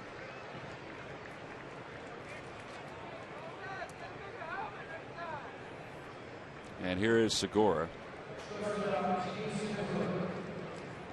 Now it's obvious that Ruiz is straddling the plate and is deeper than Lucroy was, but the concept is, at least in my eyes, is the same. They're both still blocking the plate. This is Ruiz.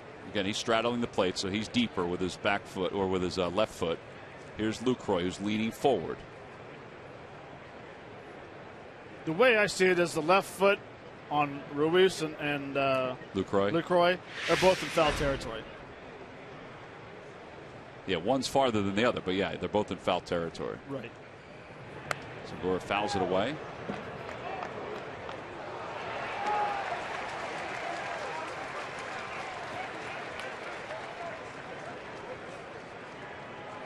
The only thing we can deduce, because we haven't gotten a full explanation, is that they felt like Brown had the back of the plate, whereas against the Reds, the base runner didn't have the back of the plate. Right.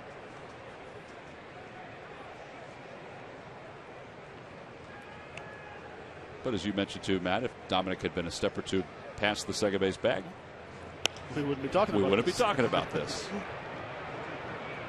He's hustling over toward foul territory. And it's no balls and 2 strikes.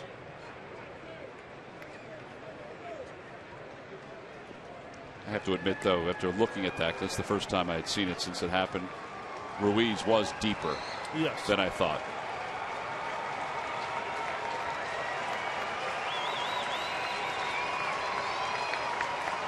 Okay, we're done with it. No balls, 2 strikes. Sullivan has a lot of run here in the 5th inning, trying to stop it there. Breaking ball. Lynn's on his way to second base, and Rupp won't make the throw. Lynn wanted him to. And that'll put runners on second and third. He'll score that a wild pitch.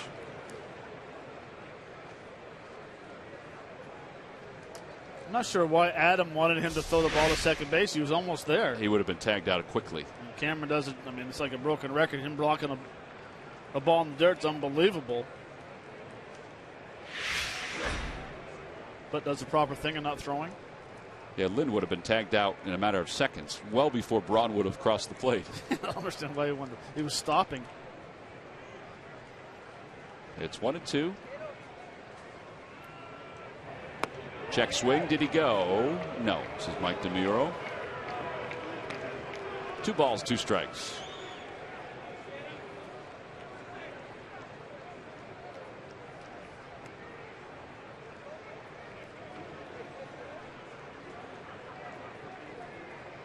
Do you think a check swing will ever come about being a instant replay? I don't think so. It would probably take too much time.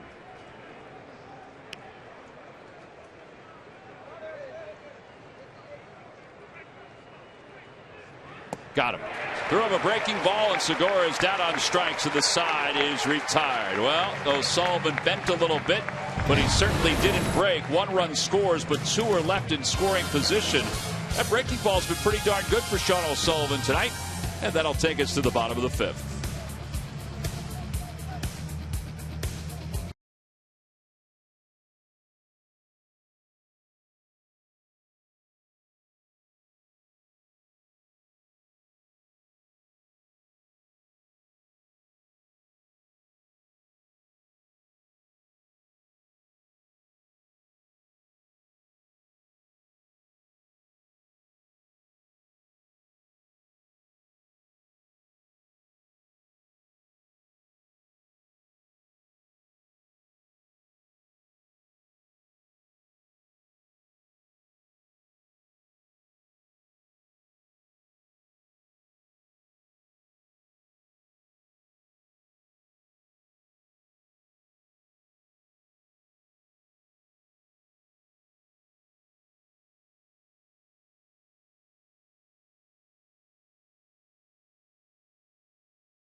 Featuring the Zach Brown Band will be here at Citizens Bank Park on August 15th, featuring special guests, the Avett Brothers. For information or to purchase, go to Phillies.com/country. Now, Zach Brown was in Milwaukee this past weekend.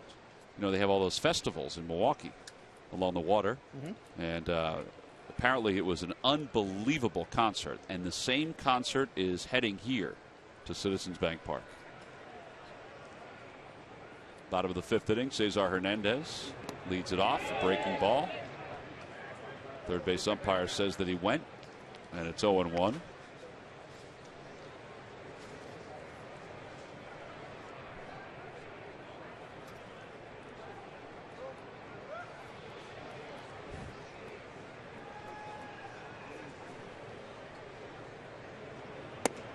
What do you have Cesar at now? How many? 7 for his last 7. 7 for his last 7. 7 for his last 7. 7 for his last 9. He's No. 2 for 2 tonight. Look at bad math right there. That one hit sharply to short. A one hopper. And he just gets him at first. Tomorrow morning, wake up to David Kaplan and Phillies insider Jim Salisbury discussing the hiring of Andy McPhail. Watch Breakfast on Broad, presented by Virtua Joint Replacement Institute, weekday mornings from 6 until 8 over on the Comcast Network. Jim was spotlighted today in the press conference where Andy was introduced as the eventual president of the Phillies. When Jim introduced himself, "Hi, I'm Jim Salisbury, CSNPhilly.com," Andy McPhail said, "You're the one who broke the story." That's why Jim's getting paid the big bucks. That's right. 1-0 to Maikel Franco.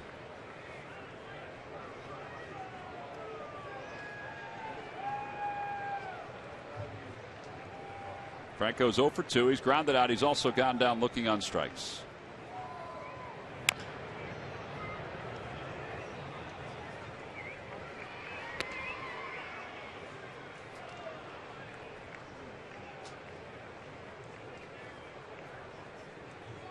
Last outing for Nelson was against the Mets. He went 8 innings, allowed 2 hits and 1 earned run.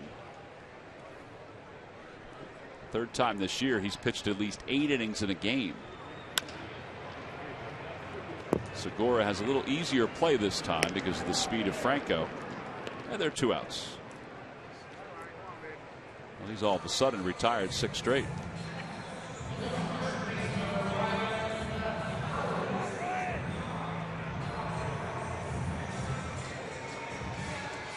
I'd like to see Franco get back into hitting that ball to right center. And I don't care if it's one time or one foul ball down the right field corner. He'll just keep his hands back inside the ball a little longer. Because ever since the series he had in New York, he is in pull mood early. And that's why he's hitting a lot of ground balls. He's actually hitting baseballs off his ankles every other pitch. Third baseman Perez on the right side. Another easy inning for Nelson. He's now retired 7 straight. And his pitch count has stabilized. 76 pitches through 5. We'll go to the 6th inning. The Phillies lead the Brewers by 1.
Is opening eyes all around Major League Baseball.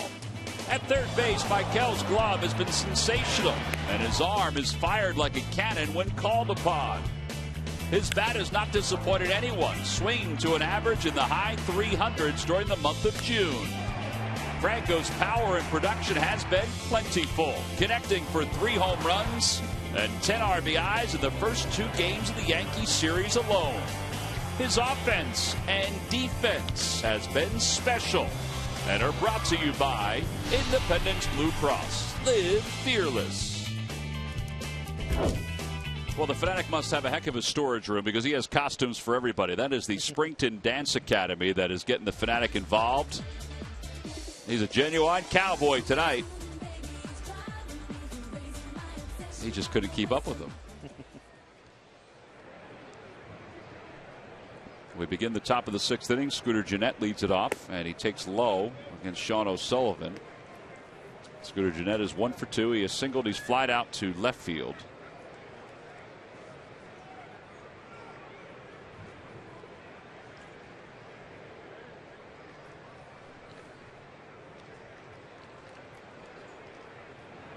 Outside, it's 2-0.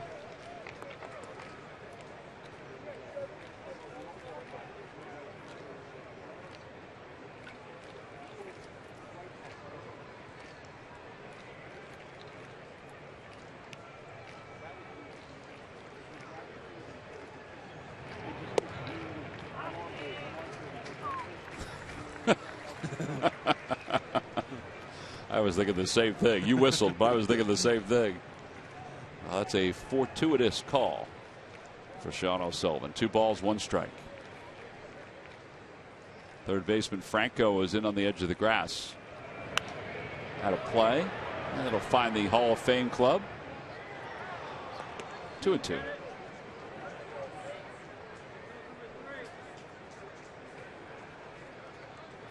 The breakdown for the Brewers, Murph was talking about their struggles earlier. Last 10, like the Phillies, 5-5.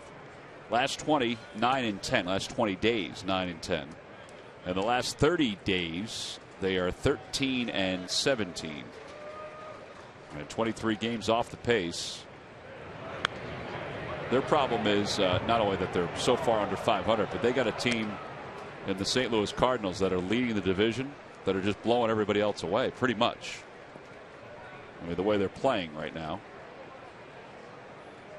You got 51 wins in the season. 51. They're 9 games up. Houston's got 44, the closest. Overall in baseball, that is. Little spinner foul toward the on-deck circle. Yeah, this is not the year to play from behind in the National League. I mean, look at the Pirates, as good as they are. They're 9 games off the pace.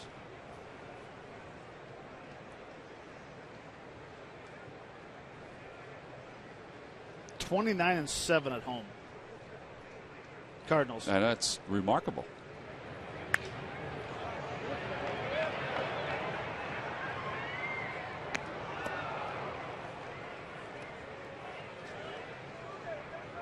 And run differential, they're minus 81. The Phillies are, and we've talked about this, this has been one of their issues. They're minus 122. That's the worst run differential in baseball. Surprisingly, the Red Sox are on there, which is why they're in last place in the East in the American League. That one's hit sharply through the hole on the right side. A base hit for Gennett, the second hit of the evening. And Hernan Perez is coming up.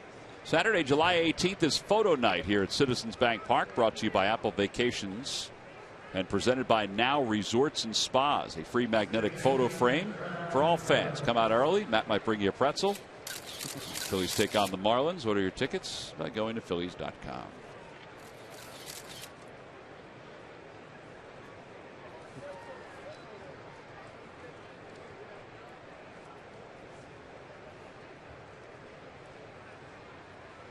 Perez is 1 for 2. He's hit it 8 games in a row.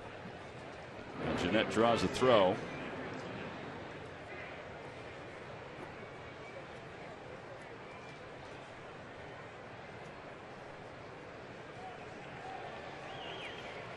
Playing third base tonight for Ramos Ramirez. Ramirez will retire at the end of this year, he officially announced. And I stand corrected earlier. I said he was on the DL. He's just on the bench tonight for a day off. Yeah, no, he's benched. Yeah, he'll probably play tomorrow. But Perez has been pretty hot. And Aramis, well, he's not the same player that he used to be. He was a really good player for a long time. His time is called.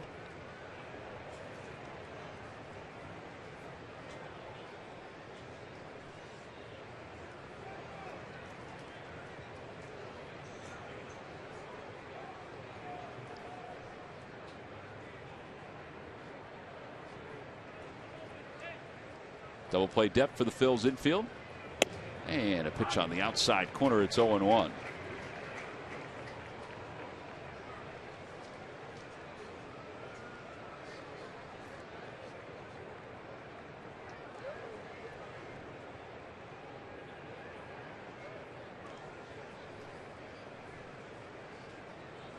Nelson's the on deck batter. As the ball is bunted foul, it's 0-2. There's Aramis Ramirez. He might pinch hit for Jimmy Nelson. They have bullpen action depending on what happens here. Look at those numbers. Forget the 283 average, which is good. 378 as far as his home runs go. And he was a very good third baseman for a long time. Mike check 1-2-1-2. I think the microphone sounds really good. No balls, 2 strikes.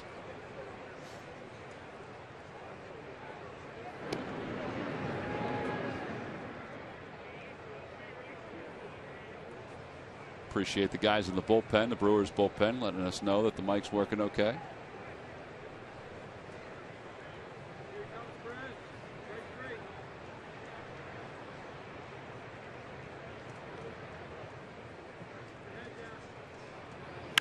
That one is pulled deep to left field. Ashe going back on it. It's over his head, off the top of the wall. Read nicely by Jeanette. The throw goes to second and holds Perez at first. Yeah, that'll put runners on first and third with nobody out here in the top of the 6th inning. That's the 4th hit for the bottom of this order. And Aramis Ramirez will indeed pinch hit for the Brewers. Well, this is a 2-seam fastball. Hit a spot. It's a missile. He's watching it. He is. He's thinking it's a home run. He just got burnt because it ended up being a stand-up single. His first game I think he's played in this ballpark, maybe the second. He thinks that ball's out. Here comes Bob McClure out to talk to Sean O'Sullivan. Nobody warming up in the bullpen for the Phils.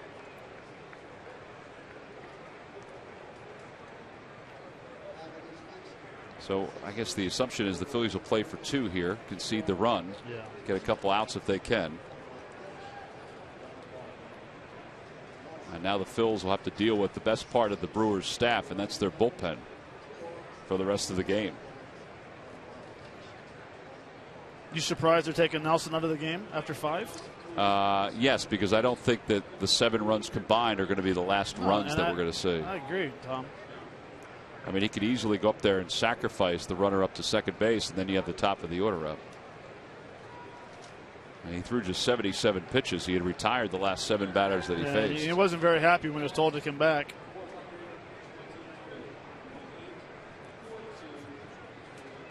Yeah, if Perez had gotten out, I can see why they might do it. Absolutely.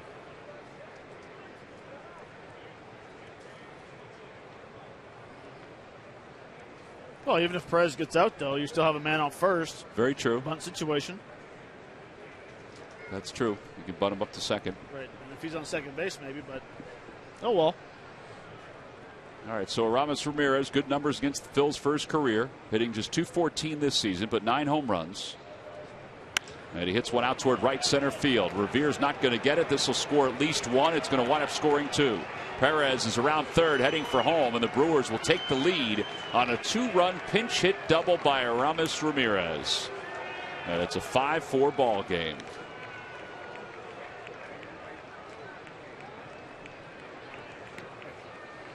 Well, they rolled the dice. They decided that their bullpen is strong enough that they could possibly eat up the next 4 innings. And they go for the lead and they get it. And still nobody out. Very aggressive first pitch, fastball outer half. Ramos Ramirez, even though he has been struggling this year, very good hitter with runners in scoring position. Plates 2. Now Craig Counsell decides to go for the runs here. And now Gerardo Parra with the infield back at a runner at second base.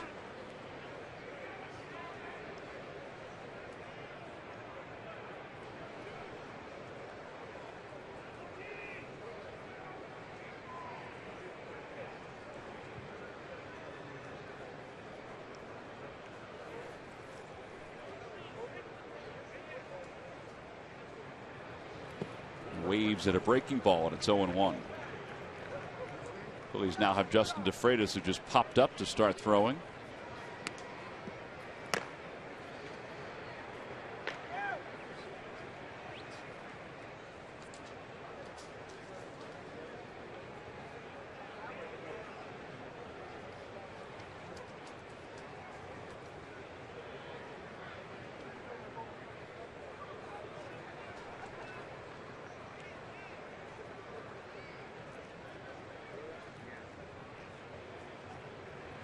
Swing and a miss, and it's 0-2.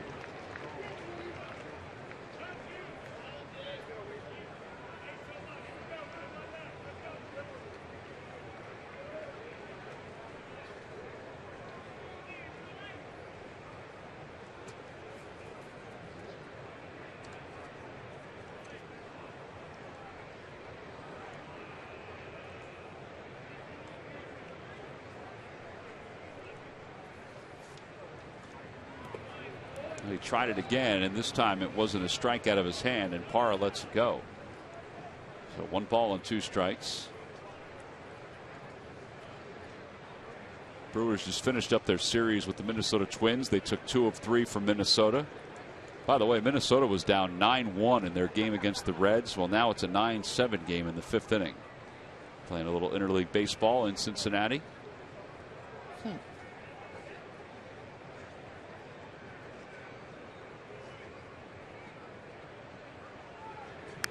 Fouled back, and it remains 1-2. Other out-of-town scores brought to you by Toyota. Cody Anderson is perfect through 6 for the Cleveland Indians. Len Barker threw the last no-hitter, Matt, in case you're keeping score at home, back in 1981 for the Cleveland Indians. The Chamonix High School's own Len Barker. To the right side, that'll roll through for a base hit. Ramos Ramirez will be held up at third. And Parra has a single to put runners on first and third, and still nobody out.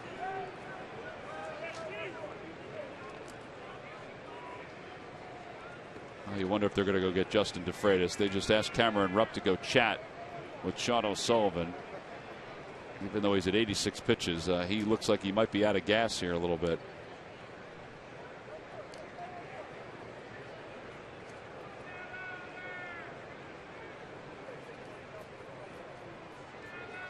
Now you got to try to keep it at a 1-run game, Matt. I know it's hard to do with a runner at third and nobody out. Runners at first and third, nobody out. Well, here comes Pete Mackanin. He's going to have to make a double switch. And the Phillies will go to their bullpen with nobody out here in the top of the 6th inning. They trail it by 1. Justin DeFreitas will check in. Darren Ruff is going to also check in. And he'll play first for Ryan Howard. So a double switch here at the top of the 6th inning. We've got a pitching change and a new first baseman. We'll be back to tell you about Justin DeFreitas right after this.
Auto Theft Prevention Authority travel mug, free to fans 15 and older. Tickets can be purchased. There's the mug right there.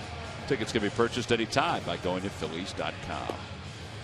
Well, Sean O'Sullivan was teetering a little bit through the first 5 innings here tonight. Pitch count was kind of low, but then he ran into problems here in the 6th. He's allowed 2 runs and 4 straight hits. His night is done. They'll go to Justin DeFreitas with runners on first and third. DeFreitas with a 5.54 ERA. And again, the Phils will have to play for 2 and concede the run, even though Ramirez doesn't run all that well. Lucroy is 2 for 3. Way inside with the first pitch. It's 1-0.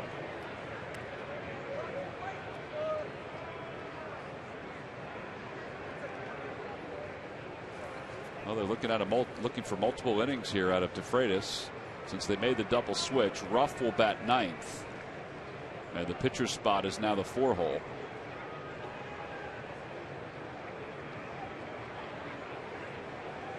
Runner goes from first. The pitch is pulled through the hole on the left side. It's the 3rd hit of the night for Lucroy, and another run scores for the Brewers. It's now 6-4, and that is 5 consecutive hits by Milwaukee.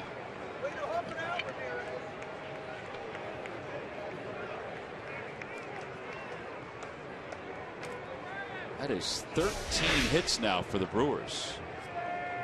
Fastball up in the zone. Comes back out over the plate a little bit.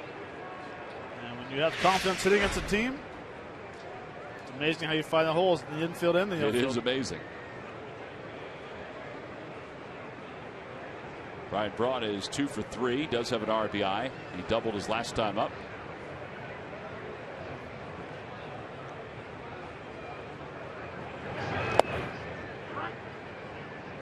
And a slider over. It's 0-1.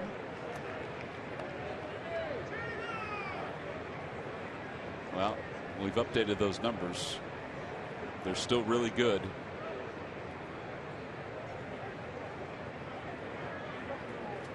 We used to say that about Todd Helton of the Rockies all the time.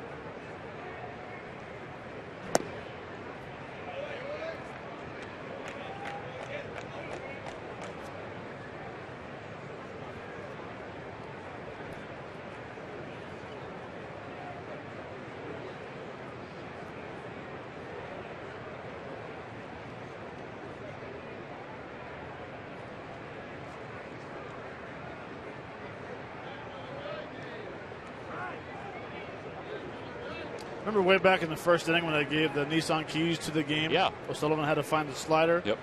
DeFreitas has to find his slider as well.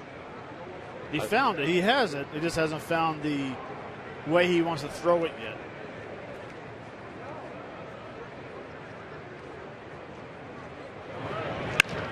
Over toward the hole. Galvis can't get it. It's into left field, a base hit. They're going to hold Parra at third, and the bases are now loaded with nobody out. 6 consecutive hits by the Milwaukee Brewers. Oh, this is getting out of hand. That's 3 hits for Braun. 14 hits overall for Milwaukee.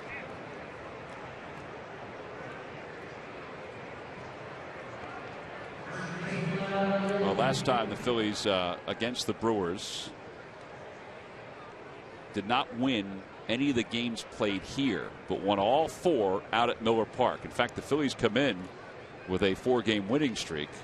Bullpen was brilliant out of Miller Park.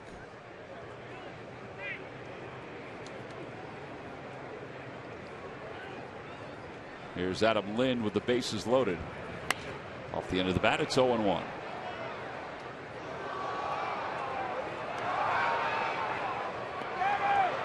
Tom, as I was talking about DeFreitas' slider, it seems like he's getting underneath it a little bit, and too much of the ball is catching the plate. Mm-hmm. The Braun was a slider that hung down the middle, and before that hit, the league is hitting .545 in the month of June versus his slider. Wow. And you bring that up, he pitches a lot. Yes. It's part of the reason why his earned run average is uncharacteristically high at 5.54.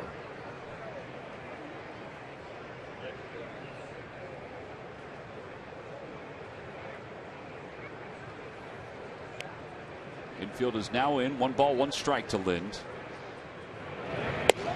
Outside, 2-1.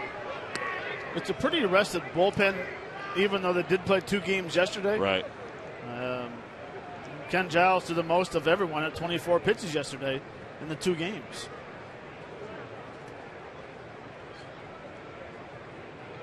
Justin DeFreitas threw 17 yesterday in the doubleheader, so nothing new for him.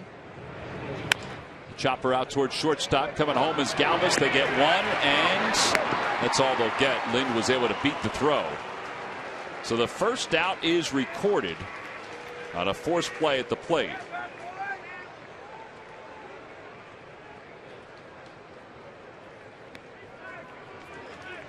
It was going to be tough to double up the runner at first, no matter who it was, because the ball was hit sort of softly and high on a chop. Yeah, and this is the key right here. Is the first throw has to be a strike to home plate.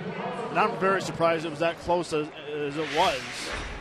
But you want to get the out. That's the reason why you have the infield in. Nice throw by Freddie Galvis to home.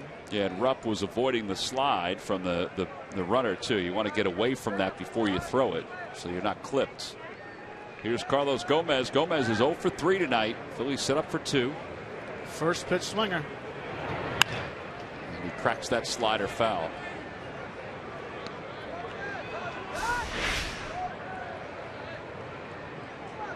Parra's coming right at Rupp. That almost could be interference. Not on a force play. Not that far inside the base path? Oh, you mean Parra? Yes. Yeah, he was out of the baseline. You're right.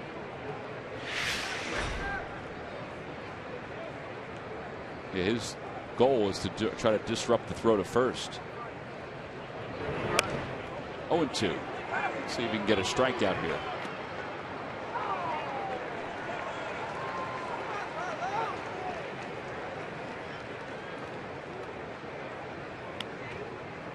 You would think that play would be the same scenario, running to first base with the throw towards first, running inside fair territory.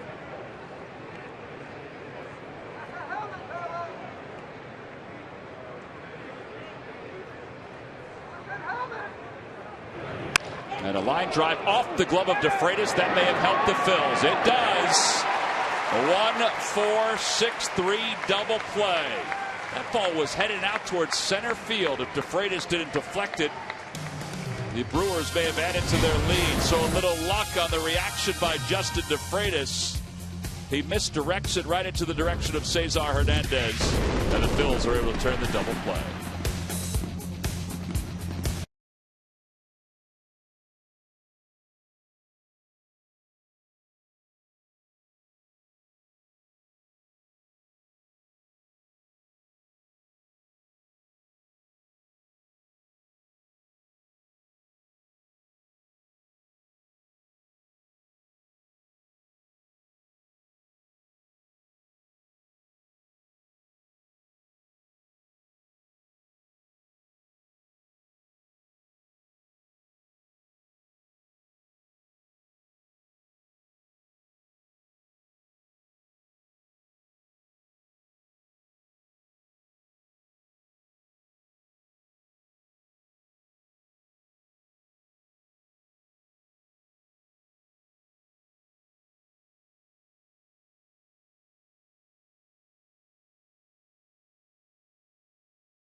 Sports stores. Go further.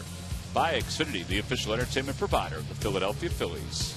And by Nissan. Choose Nissan today for our great offers on our most exciting lineup ever. Shop Nissan.com. Home half of the 6th inning. Brewers lead it 6-4. Time for our GMC Precision play of the game. Some of these aren't always planned, Matt. No, they're not, but sometimes they work out very well. Roman sets a missile back up the middle. Off of DeFreitas' glove. You can see here the deflection right there. Straight towards Cesar Hernandez. Nice flip. Strong flip, strong throw.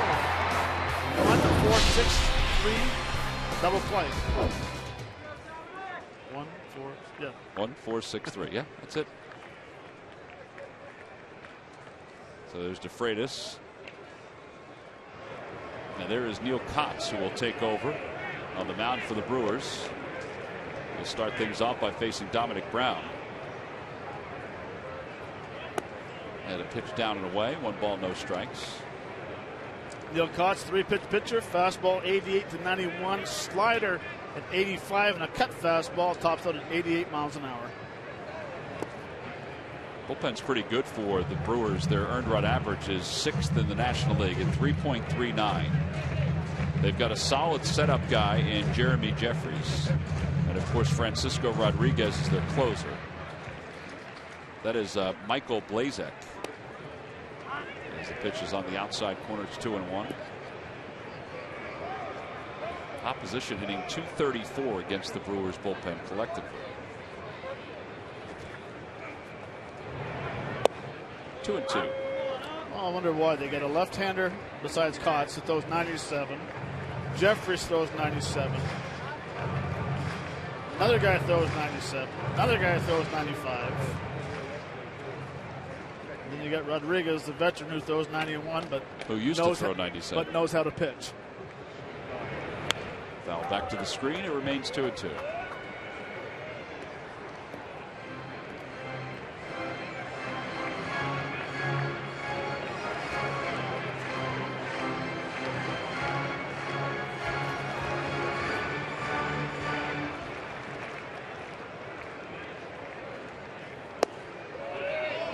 Just missed. 3-2.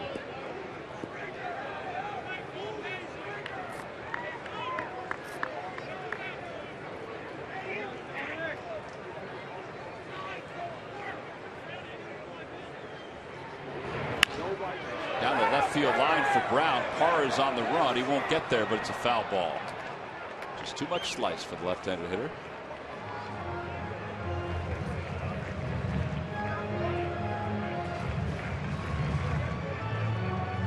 Like the swing though.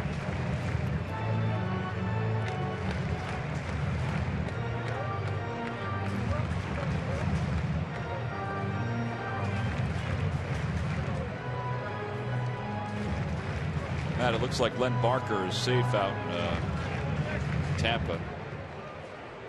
Oh, he lost it. Rays have put a run up in the bottom of the 7th inning. Up the third base line, it is a foul ball. You know how he gave up the run? I'm going to say a balk. No. No, it was a hit. It was a hit. A home run by. Who are they playing? Tampa Bay. By former Philly. We didn't see him hit a lot of home runs the last year plus. He's with the Phils this year. Oh, Grady Sizemore. Grady Sizemore. Over to the right side. Lind has it. The race to the bag. And Kotz just gets there ahead of Dominic Brown. 3-1 on the putout.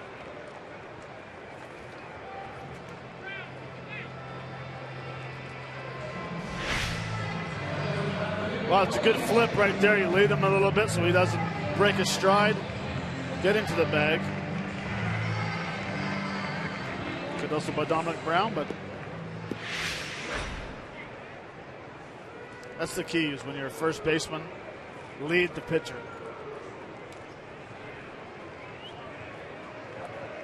Well, that'll bring Cody Ashe up. Ashe doubled his last time up. He's 1 for 2. One man down, bottom of the 6th. Brewers lead it 6-4. Outside, 1-0.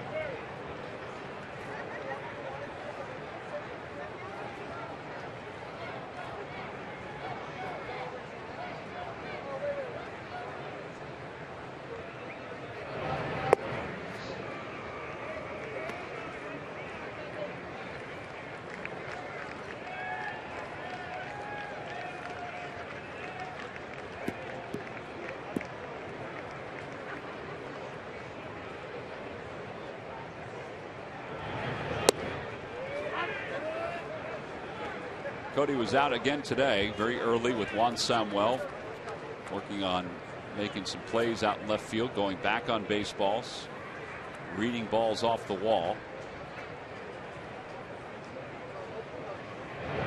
Sammy was impressed, or has been impressed, with how fast Ashley has picked up the nuances of playing the outfield.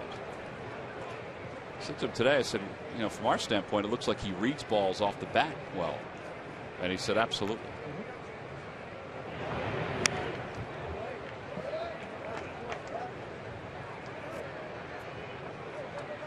I mean, really, since he's been called back up from the minor leagues and playing, he's had one blunder.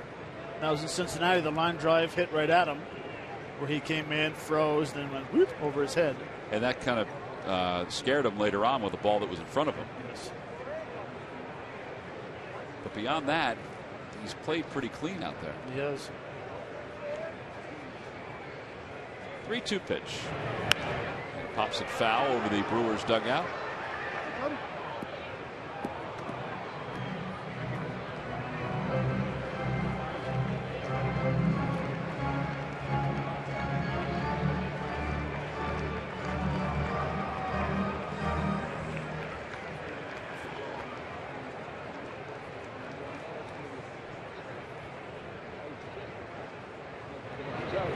There's a line drive to right. Braun on the run, won't get there. He'll play it on a hop, and Ashley will stop it first.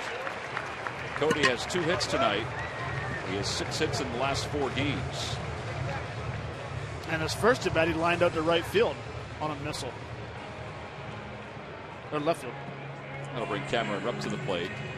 Extraordinary moments happen every night in baseball, but on one night they'll all happen in one place. Don't miss the 86th All-Star game in Cincinnati. Coverage begins at 7 p.m. Eastern, Tuesday, July 14th on Fox.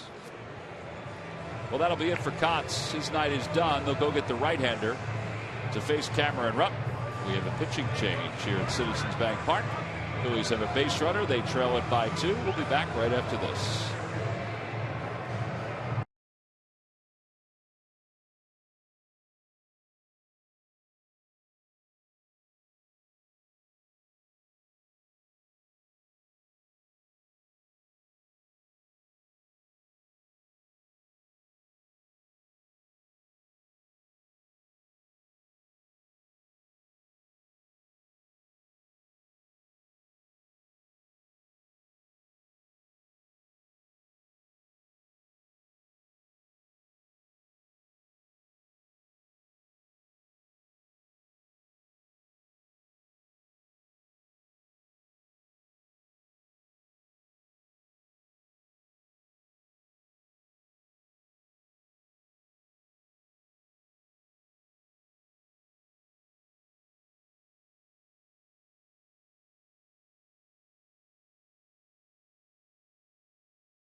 To 4 to the Milwaukee Brewers. Neil Kotz's evening is complete. His line is not completed just yet. The lefty is out now, and Mike Blazek, the right-hander, in his 32nd game, will be the new pitcher for the Brewers. I guess he's one of the big reasons why their earned run average is 6th among National League bullpens. 31 games, his ERA is 1.83. He's on to face Cameron Rupp. It'll be Rupp and then Galvis. Cameron's trying to end an 0 for 12 stretch. I don't know, Matt. I don't know if 10 runs combined is going to be it for tonight. It just seems like the ball is jumping a little bit, although the Phils have gone a little quiet since the second inning. Yeah, and both the teams are swinging the bat pretty good. I mean, right now you look at the bullpen, like you said, Tom, with the Brewers have great arms, and this gentleman right here, 91 to 95. Curveball, slow curveball, 75 to 78, and our slow slider at 80 to 83. So there's quite a bit of difference between his off-speed pitches and his heater. Let's see if Rupp can end this 0 for 12. Tonight he's grounded out twice, both to the left side. They shorten up on the left side, and he tries to hold up on a breaking ball. It's 0-1.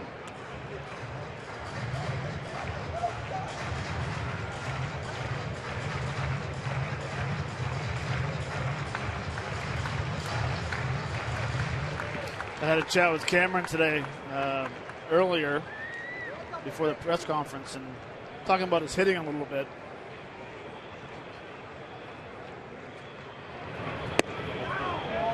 Congratulated him on the home run in New York.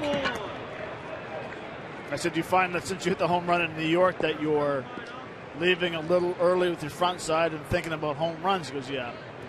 I said, so? He goes, yeah, go back to the right field hitting the ball.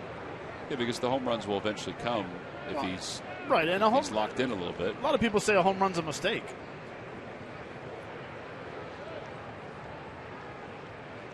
That ball's in the dirt. Lucroy, a heck of a job to block it.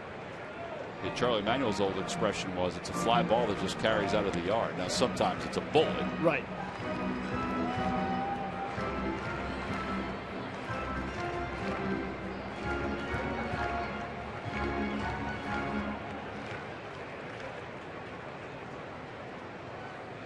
A lot of times you hit home runs where you didn't even expect it. Just a straight reaction swing.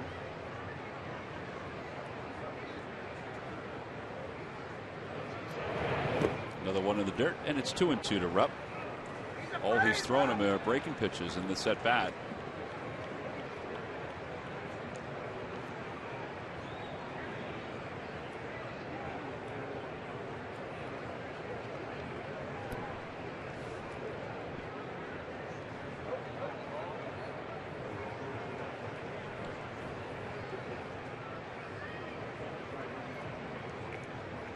Goes. Pitch is swung on and missed. Throw to second base is in time.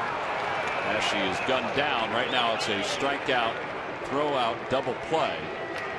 And no argument at all for the Phils. The inning comes to a close. No runs, one hit, and nobody left. The double play wraps up the bottom of the 6th. This is a good throw from Lucroy. We'll go to the 7th inning with the Phillies down 2.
We get back here to the top of the 7th inning. The Phillies trail at 6-4. This game had a totally different pace for the Phillies the first 3 innings. I mean, there was a hop in their step. They were scoring runs. They were getting hits. I guess I should say for the first 2 innings, they were up to a 4-1 lead. But the Brewers have erased that and have scored 5 unanswered runs. Justin DeFreitas, his second inning of work. Let's take a look at our Delaware Valley Honda dealers game summary. Jimmy Nelson is on the winning side right now after 5 innings. Luke Roy has 3 hits. Ryan Braun has 3 hits. I mean, it's been a hit parade for the Brewers. They have 14 total. Out to right field, Dominic Brown. 1 out. Scooter Jeanette's coming up. It's a good time to go down to Murph. Murph? All right, thank you very much, Tom. Well, we have some news on Chad Billingsley, and it is good news. He is set to return to the Phillies rotation on Thursday. He'll come off the disabled list. He has missed about 6 weeks with that lat strain that he was dealing with after having 3 starts here with the Phillies in the big leagues. But had a couple of rehab starts, is feeling much better. That is certainly good news. So a corresponding move will be made on Thursday in terms of the roster. But we do know now it'll be Cole Hamels, then Aaron Harang, and now Chad Billingsley to finish up this series with the Brewers. So it'll be good to get him back, indeed. Yeah, he was here taking batting practice today with the pitchers. He's actually been shuttling back and forth between the big leagues and the minor leagues. You talk about a guy who is anxious to get back out there. That is Chad Billingsley. Yeah, I would agree with you on that one.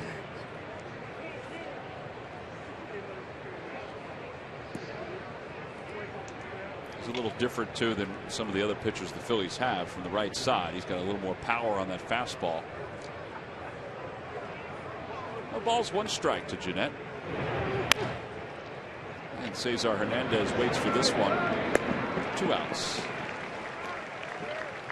These lucky fans are tonight's Citizens 7. They will receive a prize pack courtesy of Citizens Bank. Good banking is simple, clear, and personal. And that's helping you bank better. Citizens Bank.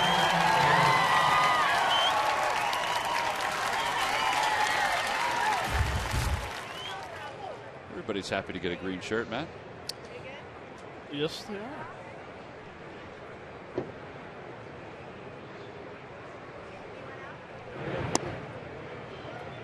Tom, I'd hate to say it, but it was the base running in the 3rd inning. Yeah. When we had Brown thrown at a home plate, is where the offense stopped. Since then, we've had 1 hit. Not saying that's the reason why. Well, something caused it to just stop. Because all of a sudden, Jimmy Nelson settled in. 1 ball, 1 strike. DeFreitas ready. Good breaking ball. It's 1-2. Elvis Araujo warming in the pen.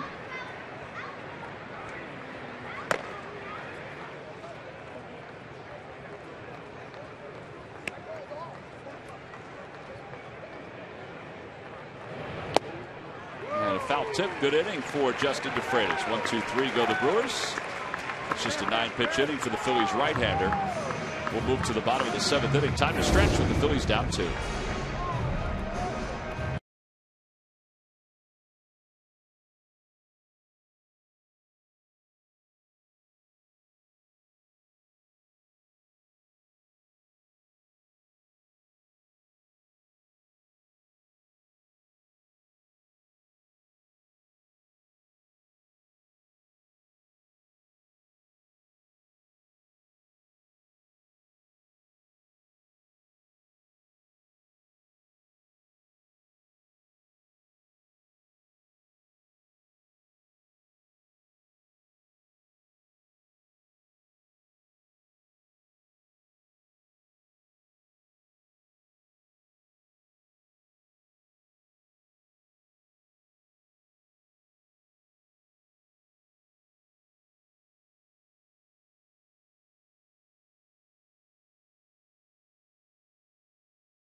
All right, Rob, thank you. Appreciate that. The Phils are hoping to get a little offense going here. Matt mentioned before they only have one hit since the double by Cody Ashley back in the 3rd inning. 2015's Food Service Breakout Player of the Year is W.B. Mason, providing amazingly low prices on kitchen disposables, consumables, smallwares, and so much more from your new restaurant partner, who but W.B. Mason. Right-hander Jeremy Jeffress is the new pitcher for the Brewers. 2-0, a 3.18 ERA. And he's on the face Freddie Galvis, Darren Ruff, and then the top of the order in the bottom of the 7th inning. Well, Matt, it's time now for a Hyundai defensive play of the game. Well, it's one we've been talking about all night long. Cody Ash hits the ball to deep right center. Carlos Gomez can't get up it. Braun comes up, hits the cutoff man, who comes up and throws an absolute strike. We went through replay and over, and they decided that he had a lane to slide at. We disagreed, but hey, what are you going to do? Good call there, and that's your Hyundai defensive play of the game, brought to you by your local Hyundai dealers. You know, it's interesting. You mentioned during the outset that was all about, obviously, the base running, but the relay, everything worked perfectly. Braun backed up. And then made a clean throw, and then a clean throw that skipped off the mound to Lucroy. For Ryan Braun, his 3rd outfield assist. Well, while Jeffress is worried about the mound and where he's going to land, he wanted a little more clay. We'll go shopping. Matt, you see anything you like? Maybe that bicentennial hat? I don't think that's for sale in there. Let's see. Kind of like that right there. Yeah. Pull over. Take one of those. You know, if you do circle a few things, and if you wear it on the air, you might be able to get it. If that's Matt walking, if he could stop for a second so I can see a little quicker. Matt's very fast. I want that hat right there. Very fast. The bicentennial hat? Or just the regular Phillies hat? No, I want this thing right. Lost it again. Lost it again. Majestic Clubhouse store has 2 levels. Some great stuff in there. All right, so the mound is okay now for Jeffress. And the first pitch to Galvis is low, 1-0. Another power arm, 94-97, changeup, and a curveball that we just saw, 78-81. All right, so he's in here now. That means Will Smith, the lefty who's been very effective, will probably pitch the 8th inning for the Brewers.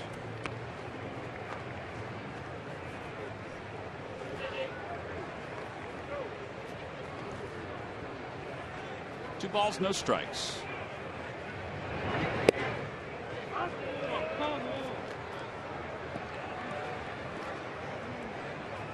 Greg Counsell still looks like he can go to high school. He was a really good player for a long time, very consistent player. 2-2. Before becoming the manager of the Brewers, he was a special assistant to the general manager. 44 years old, 6 years with the Brewers as a player. Segura to his left. 1 out. Well, last year on this date, the Milwaukee Brewers 51-33. 6.5 games up over the Cincinnati Reds. Now, it didn't work out well for them in the second half of the season. But this year, 29-48. Ron Redecky, who the players liked, was 7-18 when they let him go this year. Just felt like, and we hear this a lot, they needed a different voice.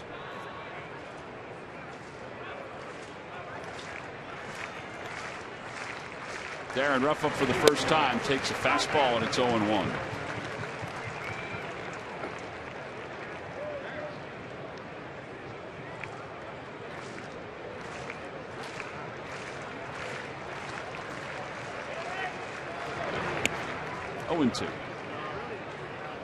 Jeffress kind of has a different setup. Looks like he's going to go from the windup, gets the sign, then goes to the stretch, and then throws a dart at 97.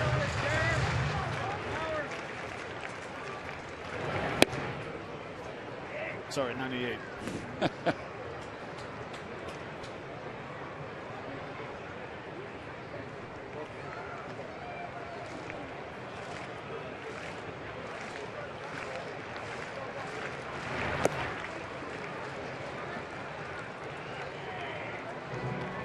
guess if they trade Francisco Rodriguez, then they can just slide this guy into the closer's role. Well, I think they have a pretty good idea. They either use this guy or that Will Smith lefty. Yeah. 2 balls, 2 strikes. There's a liner out toward the alley in right center field. That's going to be in for a base hit, going to the scoreboard.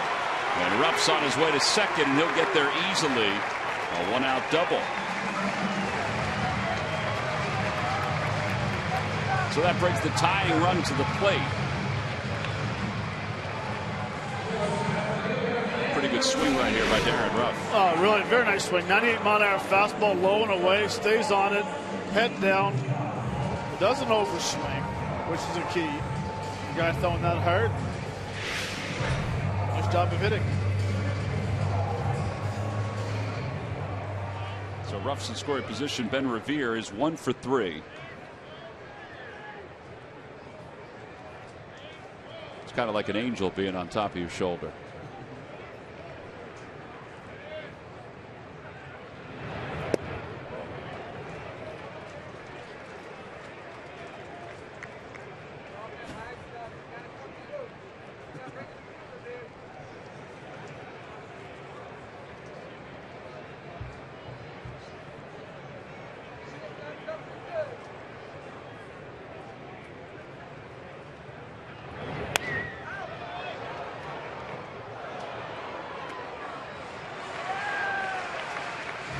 Kenny Giles, Luis Garcia.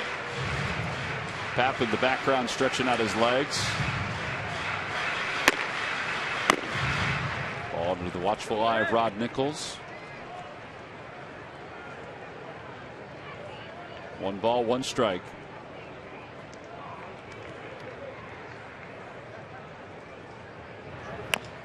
Little dribbler in front of the plate. Jeffers has it. And he fires to first in time. 2 outs. Well, you want to talk about a free and easy arm. I mean, that. I don't know if he played in the infield when he was younger, but he must have had a heck of an arm from his infield position.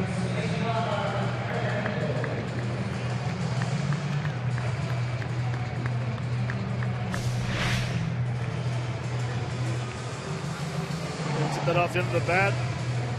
You said Tom Jeffers comes up, makes a very easy play, sidearms it.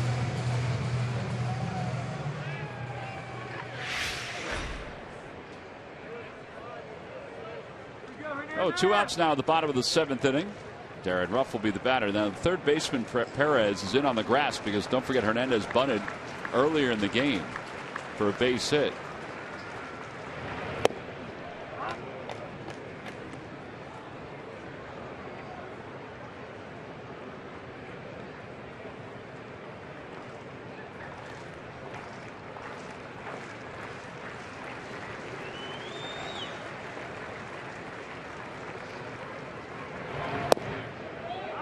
Fastball right at the knees. It's 0-2. Hernandez thought it might have been a little low. Just asked if it was down.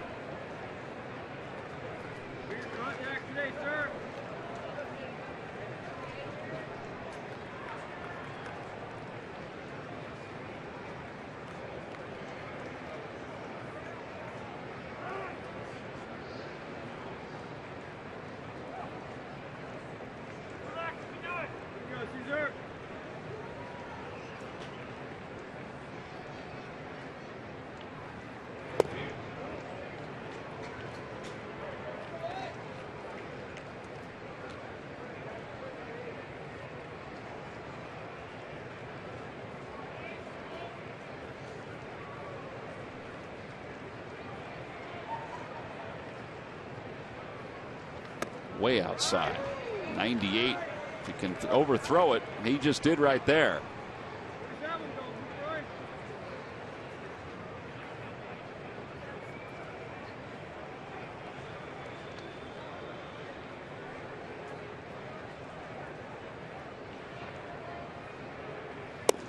Boy, he just blew it right by him. That was a good location. A fastball down, 97. Side is retired. No runs and 1 hit. 1 man left over at third. We're on to the 8th inning with the Phillies down 6-4.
Toyota. Where will Toyota take you? Visit buyatoyota.com to find out. Toyota, let's go places. And by WB Mason, you can't go wrong when you buy rights. Oh, on to the top of the 8th inning, and the Brewers lead the Phillies 6-4. It's a beautiful day here in the Delaware Valley. It turned out to be a great night. And Justin DeFreitas will continue for the Phils. This is Shane Peterson who will pinch hit.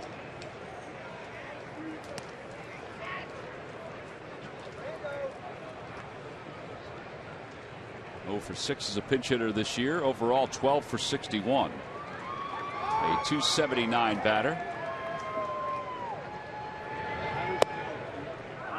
0-2. It's a good location for the slider. Back-to-back backdoor sliders.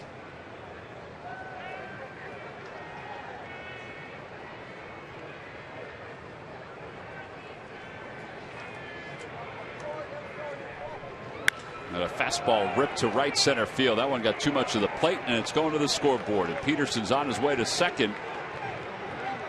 And that's his first pinch hit of the year.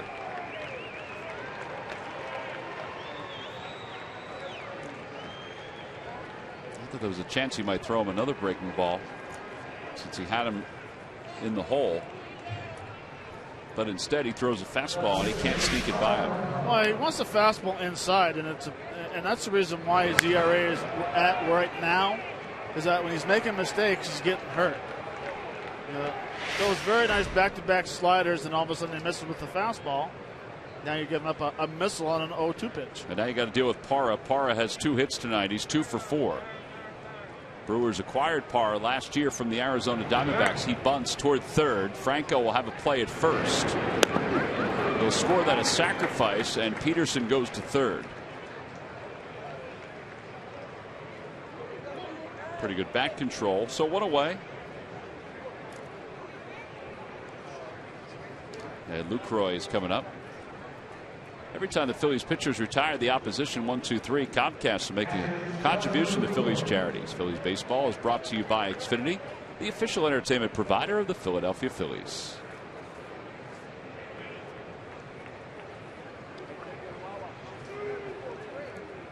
Brewers are 5 for 11 with runners in scoring position.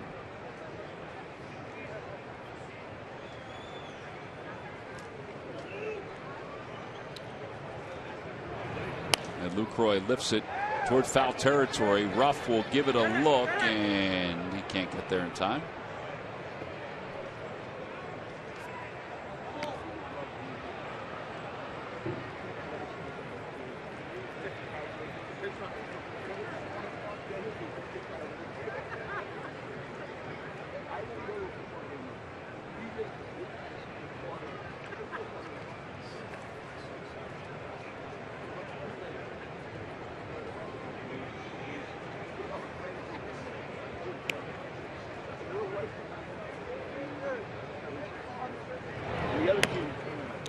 0-2 as that ball is fouled right at the plate.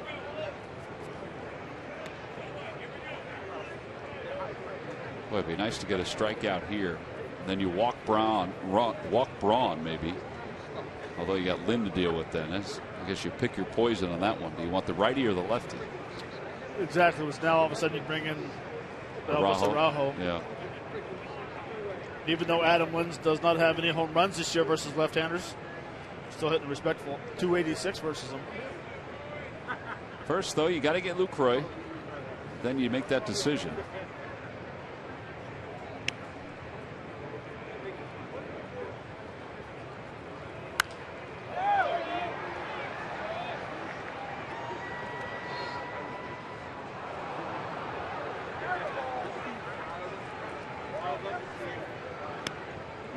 Second 3-hit game of the year for Lucroy. I mentioned he had been struggling. It's the 40th 3-hit game of his career. He's jumped his average 15 points with tonight's game.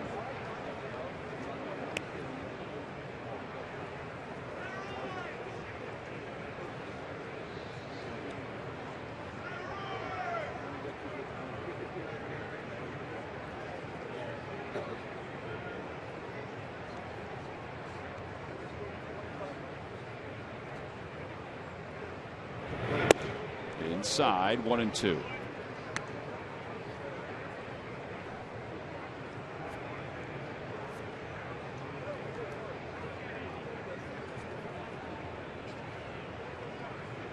This is where you'd love to see a double up pitch. Throw a fastball inside 0-2, move the hitter's feet. Now he's taking slider away. He's going to cheat. And a line drive base hit into right field. It's a 4-hit night for Lucroy. And another run scores for the Brewers. They just can't get that guy out. 2 RBIs tonight for Lucroy. And the 16 hits tonight ties the season high for the Brewers. They've done it 3 other times.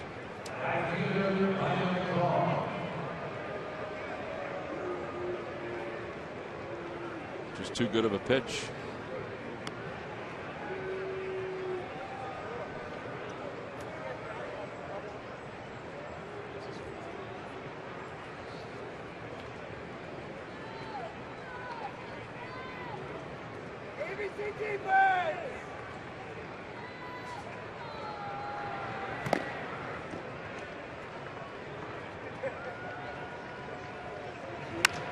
Fly ball to right field. Dominic Brown will be there.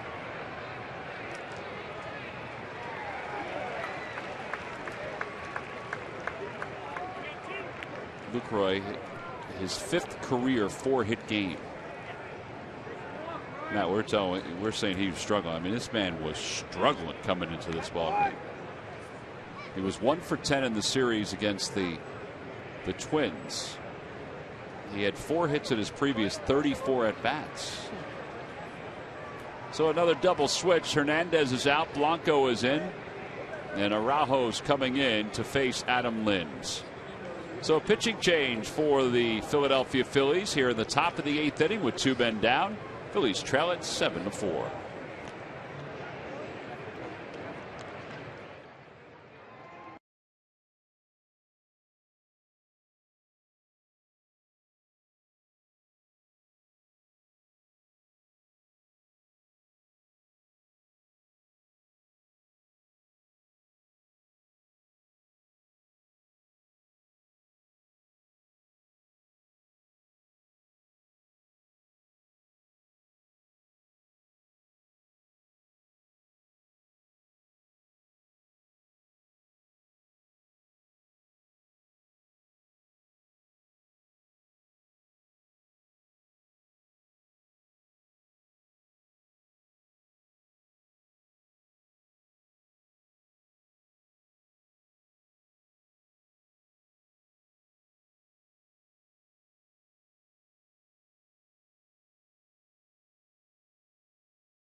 Another double switch for the Phils. Andres Blanco comes in to play second base.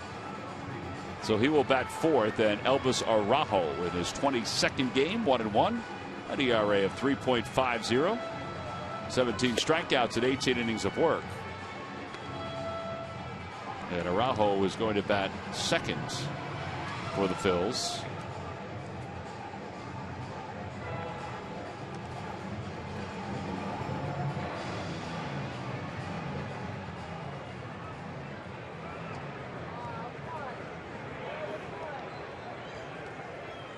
As Matt said, Adam Lind does not have a home run against the left-hander, but he has hit decent as far as his average goes against lefties. Tonight he's got 2 RBIs. He is officially 1 for 2. And a pitch down and away. 1 ball, no strikes.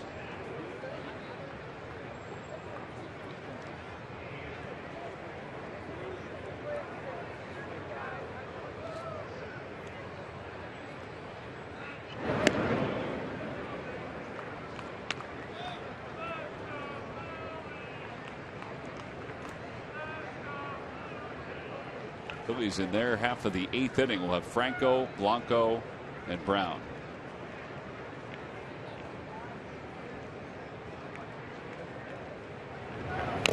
Foul ball, and it's 1-1.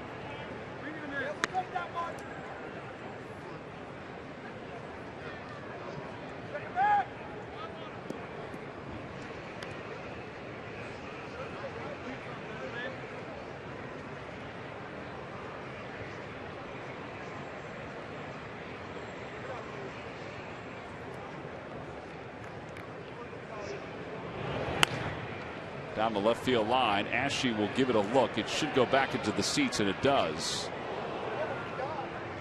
And it's 1 ball and 2 strikes.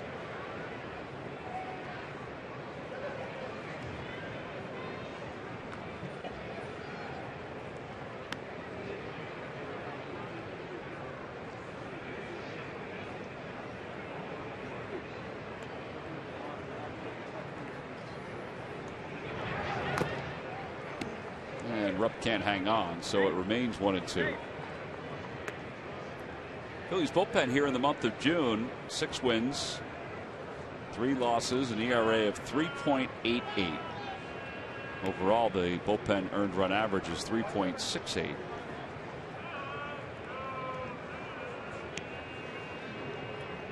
Bullpen has been better ERA wise here in June than May. And a strikeout of Lind, and the side is retired. 1 more run does score, though, for the Brewers on 2 base hits. Nice job by Araujo, not allowing an errant runner to cross the plate. And we'll be back with the bottom of the 8th.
On 16 hits, that's a season high, ties the season high for Milwaukee. Hey, fireworks night. There are 2 of them coming up this week, Wednesday and Thursday. 7:05 is the first pitch on Wednesday against the Brewers. Fireworks afterward. Thursday is 6:35 first pitch. Fireworks afterward. Brought to you by Xfinity. This year's musical track provided by the Philadelphia Orchestra. Philadelphia Symphony. Here's Will Smith, his 35th game. 4-0, an ERA of 1.29.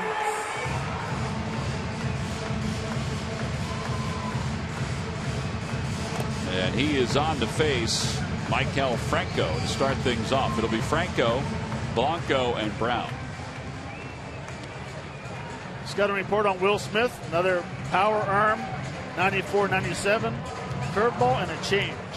His changeup is 90 miles an hour. 6'5", 260 pounds. He is a big dude out of Newman, Georgia. They picked him up from the Kansas City Royals.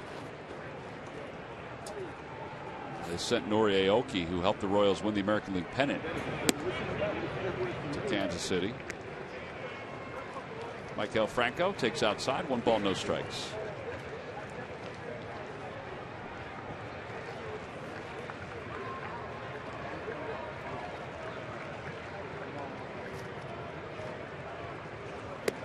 Breaking ball, and it's 2-0.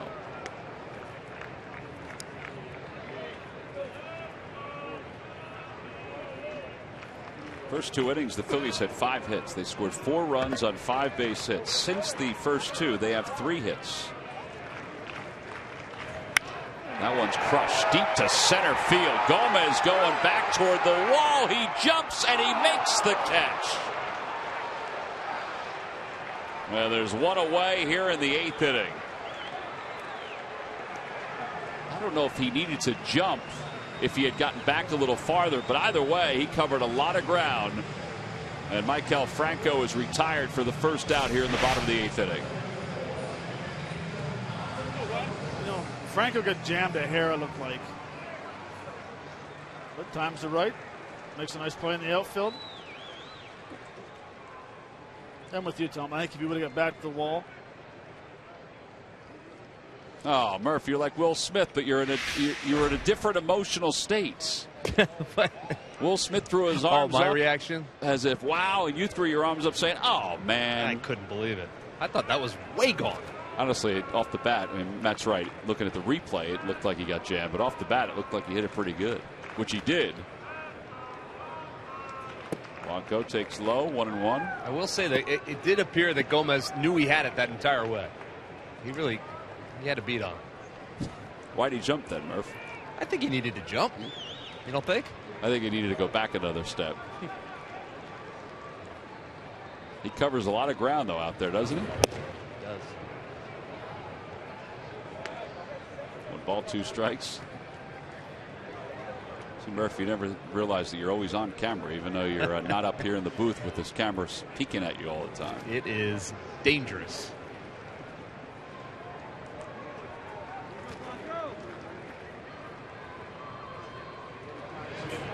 In the dirt, 2 balls and 2 strikes. Blanco has 18 hits, 9 doubles. The man's an extra base machine. 9 doubles, 2 home runs.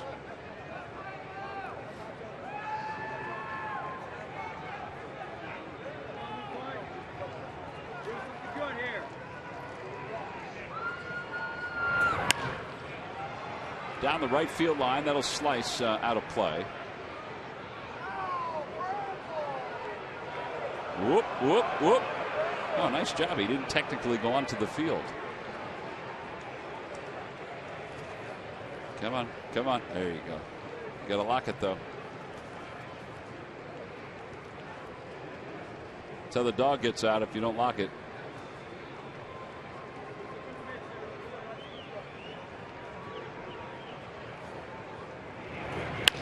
Chopper back towards shortstop. Segura to his left. And there are 2 outs. 2 outs, and Dominic Brown's coming up Time for the Major League Notebook. Murph? All right, thank you very much, Tom. Presented by St. Joseph's University. We thought tonight maybe it would be the night that Josh Hamilton got back in the Texas Rangers lineup, but not to be. He says that hamstring that he's trying to recover from is about 85%. They had a late travel night last night, so the manager said, you know what, we're going to keep you out of the lineup tonight, but they do hope to get him back in as early as tomorrow to get him back in that Texas Rangers lineup. And how about this story? Adam Wainwright, who tore his Achilles in April, you remember, the ace of the Cardinals staff, and it was supposed to be out for the season. He is now telling reporters in St. Louis that he is hoping to be back in October if the Cardinals are still playing in October. It's 9 to 12 months normally to recover from that injury, but he says he thinks he can get back. He's feeling good. He says his range of motion is coming back. And if they get there, he's hoping he can pitch in October. We shall see. Can't imagine he'd be able to pitch on a torn Achilles. Now, Matt, you tore your Achilles, correct? Correct. And it took you how long? 3 years. What year are we in? Actually, I didn't tear mine as bad as he did, though. Yeah, his was pretty bad. And like I said, they normally say 9 to 12, so they kind of wrote him off for the season. But he's still in a walking boot. He says he has no pain, though, and that range of motion is there, so that's his plan. All right, Murph, just in time. Phillies go down in order, 1, 2, 3. We've completed 8 innings here in Philadelphia. The offense has gone quiet. Carlos Gomez helped take care of that. Will Smith loved it. Greg Murphy, not so much. We'll go to the 9th at 7-4 Brewers.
And breaks down the series opener with the Brewers and everything that's unfolding in the Phils organization, the hiring of Andy McPhail.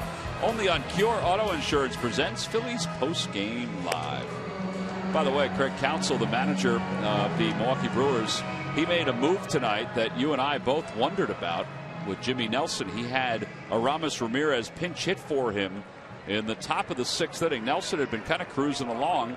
He went 5 innings. He was cruising through his last 2 innings of work. Well, it paid off because Aramis Ramirez's pinch hit 2-run double kind of opened up the 3-run scoring in the 6th inning, gave the Brewers the lead for good.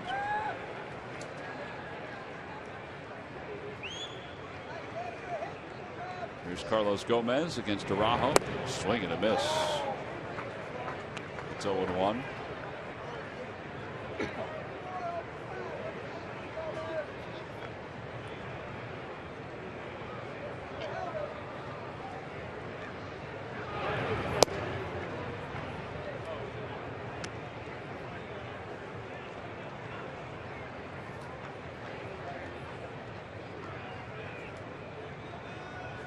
Gomez tonight is 2 for 3.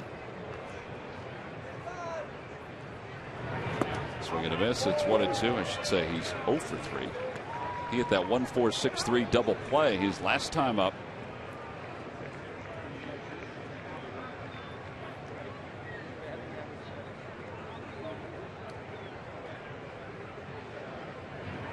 Outside off the glove of Rupp. 2-2.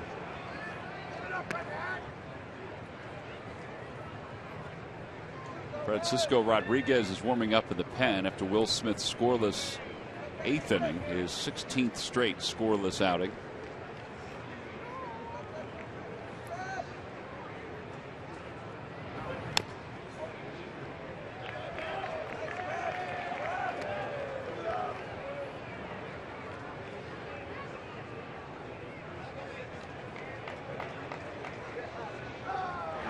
There's Rodriguez and Broxton. Go grab a bat, Matt. Check swing. That's outside. 3-2.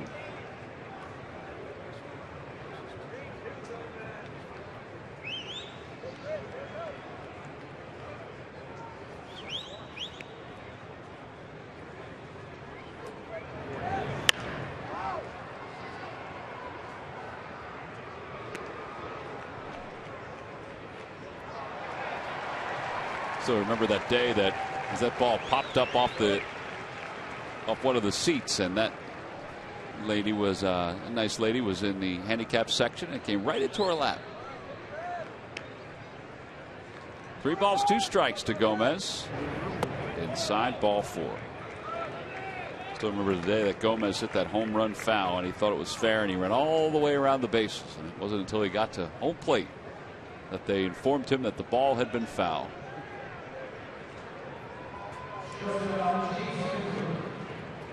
Here's Segura, who is 0 for 4. He has flied out twice, he's grounded out, and he has struck out.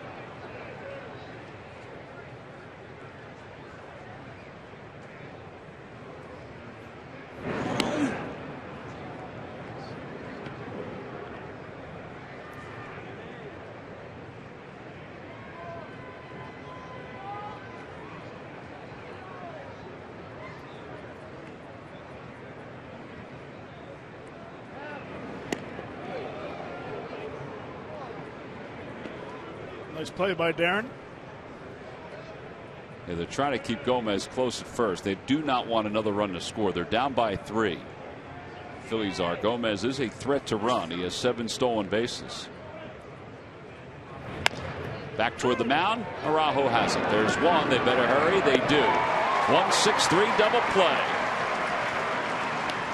Perfect feed by Araujo out to second base. And they're 2 away. Tom, absolutely right. Little comebacker right here. Elvis takes his time, throws a strike, knows who's covering second base, which is a key. Right in the chest, and a strong throw to first base. Very nice 1-6-3 double play. Yeah, Ruff dropped it, but it was when he was about to throw it around, so you saw the ball go loose there. Scooter Gennett has 2 hits tonight. Brewers, it seems like everybody has 2 hits tonight.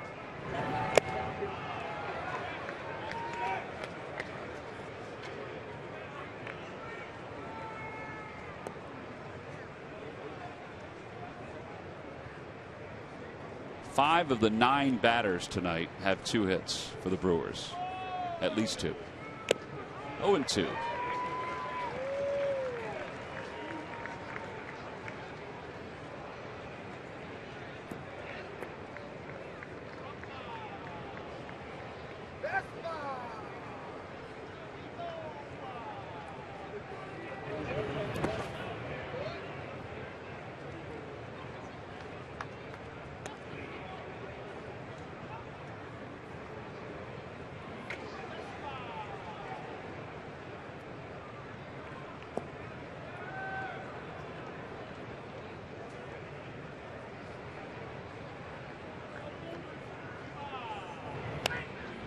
It's back to the screen. It remains 1 ball, 2 strikes.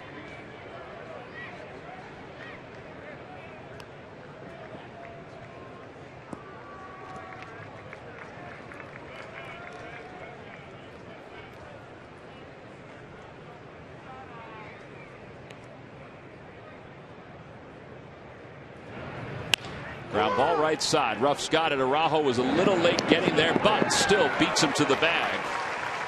Side is retired. 3-1 on the putout. No runs, no hits, nobody left. Last chance for the Phillies. They trail it by 3 as we go to the bottom of the 9th.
Okay, well, 16 hits tonight for the Milwaukee Brewers. This is a big one right here. It is. Came back in the 6th inning. Ramos Ramirez pinch hits. It's a 2-run double to right center. Scoring Perez right there, putting the game 5-4. W.B. Mason delivery of the game. Well, and we mentioned it too. Greg Counsell knows his bullpen. We thought it was early to take his starter out. I thought his starter was pitching pretty well. But he rolled the dice. He went for it right there. And as it turns out, they haven't looked back since. Francisco Rodriguez on to try to pick up his 16th save. And you see where he is among the active leaders. 363 career saves. Second only to Joe Nathan, who's hurt. And ahead of Jonathan Papelbon, Houston Street blew a save yesterday for the LA Angels. He gave up a home run in the 9th inning to the Seattle Mariners. The Angels went on to win that ball game. He's been a good one for a long time. He is the subject of trade rumors as well. Cody Ashley will lead it off here in the bottom of the 9th inning. Ashley is 2 for 3.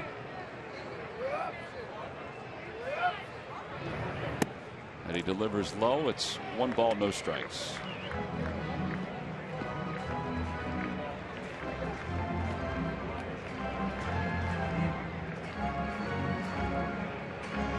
A game in which the Phils led it 4-1 and couldn't hold on to that lead.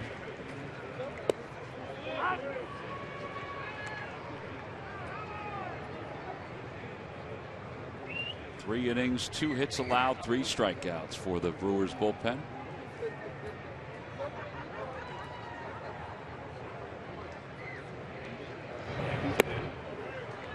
One ball, 2 strikes. Well, that's his money pitch right now, that changeup. I mean, it used to be the separation was, what would you say, Matt, 97 to 89? Yeah, 89. Might be a little hard. He's probably not about 85-mile-an-hour changeup.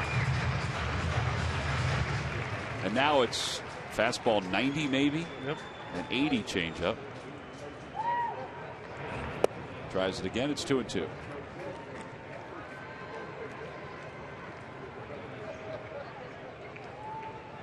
He also has a pretty good curveball.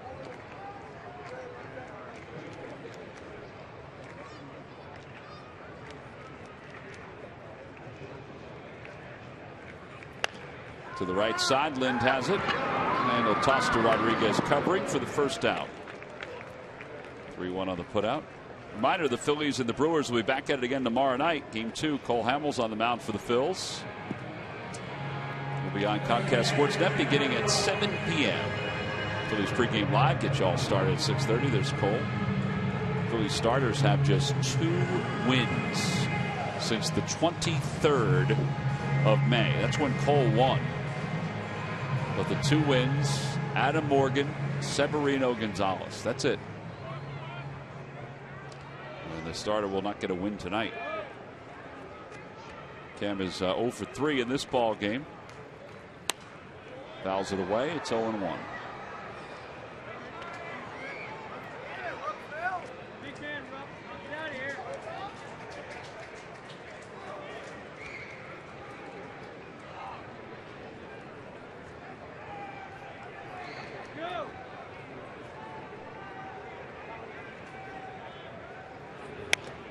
Two as Rupp fouls it back just off the end of the bat. And Freddie Galvis is waiting on deck.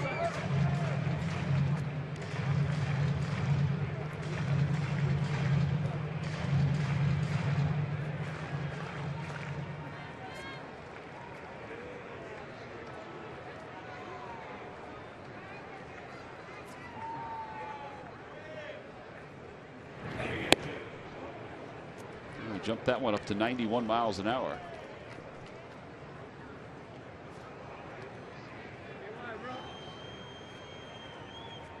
No reason to think his stuff can't work in an American League team, right? I mean, he's smart. He's a smart pitcher.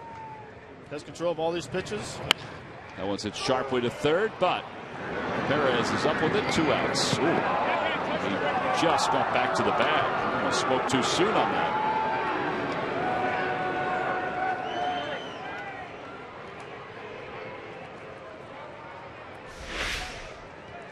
Nice play by Adam Lynn. Where he just got back to that bag. He was searching.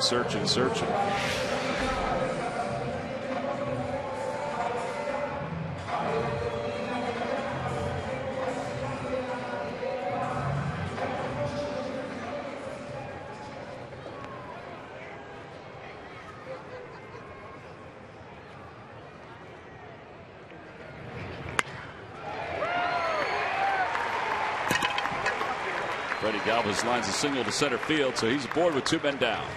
And here comes Darren Ruff. Need one more base runner to bring the tying run to the plate. Gotta have a little faith. Guy does. Those 2 guys do.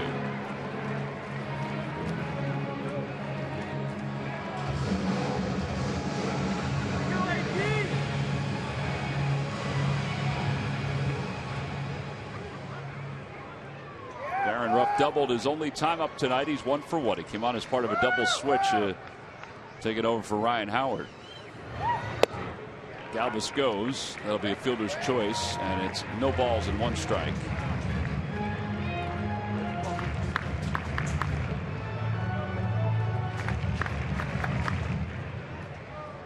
Here we go.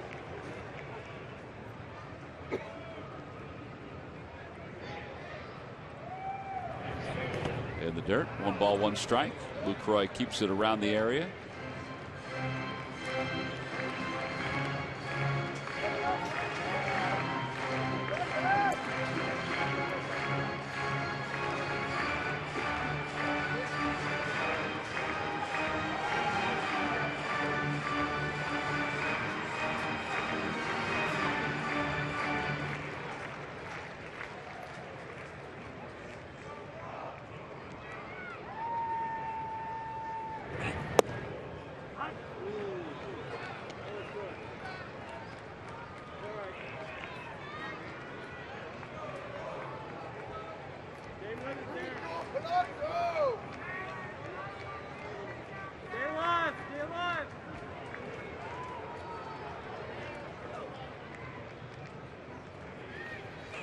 Swing and a miss, and the ball game is over. Darren Ruff goes down on strikes, and the Brewers take game 1 of this 4-game series. They come from behind. They score 6 unanswered runs to win it 7-4 over the Phillies. Well, Jonathan Lucroy really had been struggling coming into this series. I don't know if he's struggling anymore. He only had 4 hits in his last 34 at-bats. And tonight, 4 hits all by himself. 4 hits and 5 at-bats. He is our Chevrolet player of the game. We mentioned the Brewers were down 4-1 at one point, but a collective effort offensively. 5 guys in this lineup had at least 2 hits here tonight. They had 16 overall. They win it 7-4. We'll be back to Citizens Bank Park to wrap it up right after this.